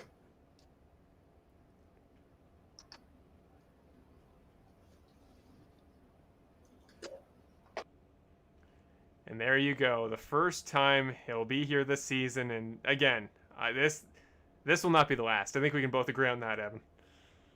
Yeah, he'll definitely be back here in the broadcast booth. I know this won't be his last win of the season, so I'm excited to see what he can do this year. Year before last, he didn't have the year that he wanted to. He had made a lot of small mistakes, just little things, and then this past season obviously dominated most of the season. So we'll see what he can do this season. He's obviously going to hope to keep it up. Maybe he can do it, maybe he can't, but nevertheless, it's going to be really exciting to watch. Absolutely. No matter what happens, it's always fun to just find out what will happen, and that's the beauty of the Bandit Racing League. We got a long season left ahead of us. Here are your final results once again. We'll put it on a proper graphic. That's not, well, there you go, pit reporter Evan Wall. But no, we had him full time this week, and perhaps for the near future. We don't have the full-time co-commentator spot worked out for the near future, but Evan, it's always a pleasure to have you. We'll do the full thank yous in just a moment, but there again are your final results. We will I'm sure go over those many times throughout the season, and I think they're going to be different every time we do. I mean, 3 races in, and we've already kind of proven the parity. 3 different race winners, just a variety of different competitors all throughout the season, and we still got plenty of time left to go. So there is your final result for tonight. I'm trying to get myself on the camera. For some reason, my camera decided to reset, so just give me a quick moment. We did pretty well with very few production slip-ups, but there you go. Eventually, you got to have one. There you go. We got it figured out. We'll head back up into the booth. I'll try to pick a better angle. I'm a little steep, but got to humble myself a little bit, don't I? So there we go. Things still in the way. Ricky's spamming things in my face. It's just, one of those races, one of those weeks, isn't it, Evan? And it's the fun of the Bandit Racing League that we try to do our very best to make a good product, but you got to know when to not take yourself too seriously. But speaking of, Evan, you come into the broadcast on relatively short notice after last week, and it was so awesome to have you. You were the way I got started in the series, and there's just something to be said about this being a much easier job to do when you're here. So thank you for coming back, man. Big thank you to you. I'm really happy to be back. Like I said, I didn't expect that I'd want to come back into the booth. I really thought I had so much fun making the graphics. It was a great time. I really appreciate being able to help on the broadcast so much. I didn't expect that I'd really want to be back commentating, but the past couple of days I've been so excited to come back. I'm ready to get in a truck at some point when I can. Had a little bit of issues with my apartment, so I don't have a iRacing setup at the moment, but I'll be excited to get into a truck at some point when I can, but this is the next best thing. I'm really happy to be here, able to commentate alongside you and watching some great racing here with the Bandit Racing League. So thank you to all the drivers. Thank you to anyone that's watching, and especially thank you to you, Marshall, for having me here tonight. Well, thank you as well, because you talk about the graphics, and any graphic you see on screen is done by Evan Wall, and if it ever looks a little bit janky, usually that's because I can't figure out some aspect of my software, not him whatsoever. So Evan Wall Media, he's out there. You do all manner of stuff, Evan. I always try to list stuff, but I feel like it's best to just go to you. So for Evan Wall Media, you can see the bang up job he does and how polished everything looks, but just kind of walk us through quickly what kind of stuff you do there on your personal side of things. Yeah, well, I mean, you can go to evanwallmedia.com. That's where I really showcase everything. That's why originally I had the name Evan Wall Graphic Design, something like that's what my Instagram was at one point, but then I just changed it to Evan Wall Media because I love doing so many things. Unfortunately, that means I can't exactly do everything perfect, but I love doing as many things as I can. So photography, videography, graphic design, broadcasting, there's a lot of things that I like to do, whether it be taking pictures to making videos, filming videos, editing videos, anything to do with Photoshop or Lightroom, any graphic design stuff. I love doing anything like that. So if you really want to know, just check out evanwallmedia.com. That's really where I showcase all my work. Yes, and I would absolutely recommend all of you do, because yeah, if what he makes for me on sometimes very short notice, sometimes I just think of something before the race and go, hey, here might be something good to have, and it's to me within like 30 minutes, which is absurd, and I'm sure that work ethic is going to pay off well for you, and if we're going forward in the future. So thank you, Evan, as always. Evan Wall Media, the link's in the description. You can go find it down there. And well, other thanks we got to give, of course, to Bill Harkins, who puts the series together. I know he didn't have an easy job trying to work out our qualifying issues the last couple weeks, but he did in flying colors. We were good this week. Everything ran perfectly, and it was a great race overall. So thank you for him for everything he does, for putting the series together, for being one of the people that brought me in here as well as Evan when I made my debut in the series, and for giving me the opportunity to take over. And we're getting there week by week. I'm feeling better and better about it, and having Evan back certainly makes things a little bit more comfortable. But also thank you to Charles Oberg, tonight's sponsor again, the Stay Off My Grass 40. It's even just knowing this is the race I was going to be calling this week, knowing it's what it was called, the excitement of that was almost worth the sponsorship alone, I'm sure. But it's awesome to have, again, not an official business sponsor, but it's always good to have guys just coming out and sponsoring the series they care about. And it was such a fun thing. I hope we said it enough. There was some confusion there at the beginning, but by the time we got things figured out, we were trying to mention it as much as we could. And certainly, I don't know, I think better than we were maybe expecting in terms of staying off Charles's proverbial grass, but you never know. It's Daytona Road Course, and maybe next season, whatever car we're in next year, if we come back here, maybe we'll try it again. We can go for the Stay Off My Grass 40 Part 2. But finally, thank you all at home for watching. It's so great for you guys to come here week after week, and I know some people aren't as in tune with the road course side of things. Of course, it's my discipline of choice, it's my background, but I know some people aren't as much of a fan, some of the drivers aren't, but those of you that come out to watch and support the series and support the race week after week and support the transition over as we get things figured out is awesome, and I really appreciate it. So on behalf of Full Send Racing Network, the entire series, Evan Wall, Charles Oberg, and everybody else, in the description you got the link to the Bandit Racing League website. There's all sorts of good stuff there. I know Bill is constantly doing his very best to update and keep that current and keep it looking good, and it always does. So be sure to go check that out for any more details about your favorite drivers, about the history of the series, upcoming races. That's your place to go. If you want to go watch any races from the previous season when Evan and I were the weekly commentators, of course he was producing back then, I was the co-commentator, we were on opposite sides of this graphic. But yeah, so if you want to go back and watch any of those races, there are 21 in a playlist on this YouTube page. Of course, those were all on Evan's old channel, and then this series has a playlist as well. So this will be race number 3 of the Bandit Racing League Season 9, that playlist. So go check them out. Any race from last week, we did the race recap this week. It's the start of another segment, but as of course, if it looked interesting, if it sounded exciting, or if you're a Brandon Jackson fan, make sure you go watch that back as well. But finally, thank you everybody for watching. We'll put up the season schedule very quickly so we can keep you updated on where we'll be in the next couple of weeks. So there you go. There is your schedule. Of course, next week we're heading to Atlanta Motor Speedway. We've mentioned a couple times. So Bristol after that is going to be an absolute barn burner. Short tracks are always fun. They're always a little competitive. Couple caution-filled races at the short tracks in our near past, but they're always fun. I can't wait to go there. Knoxville, first dirt race of the season. Milwaukee Mile, and then Evan, I know Nashville Fairgrounds is a favorite of yours, isn't it? It is. I love Nashville Fairgrounds. It's one of my favorite tracks. I've been to it in person plenty of times, and I'm really hoping that it'll get on a NASCAR schedule at some point in time. It's a really great track, and I'm super excited to run it. But real quick, before we go, Nick Nickerson posted in Discord.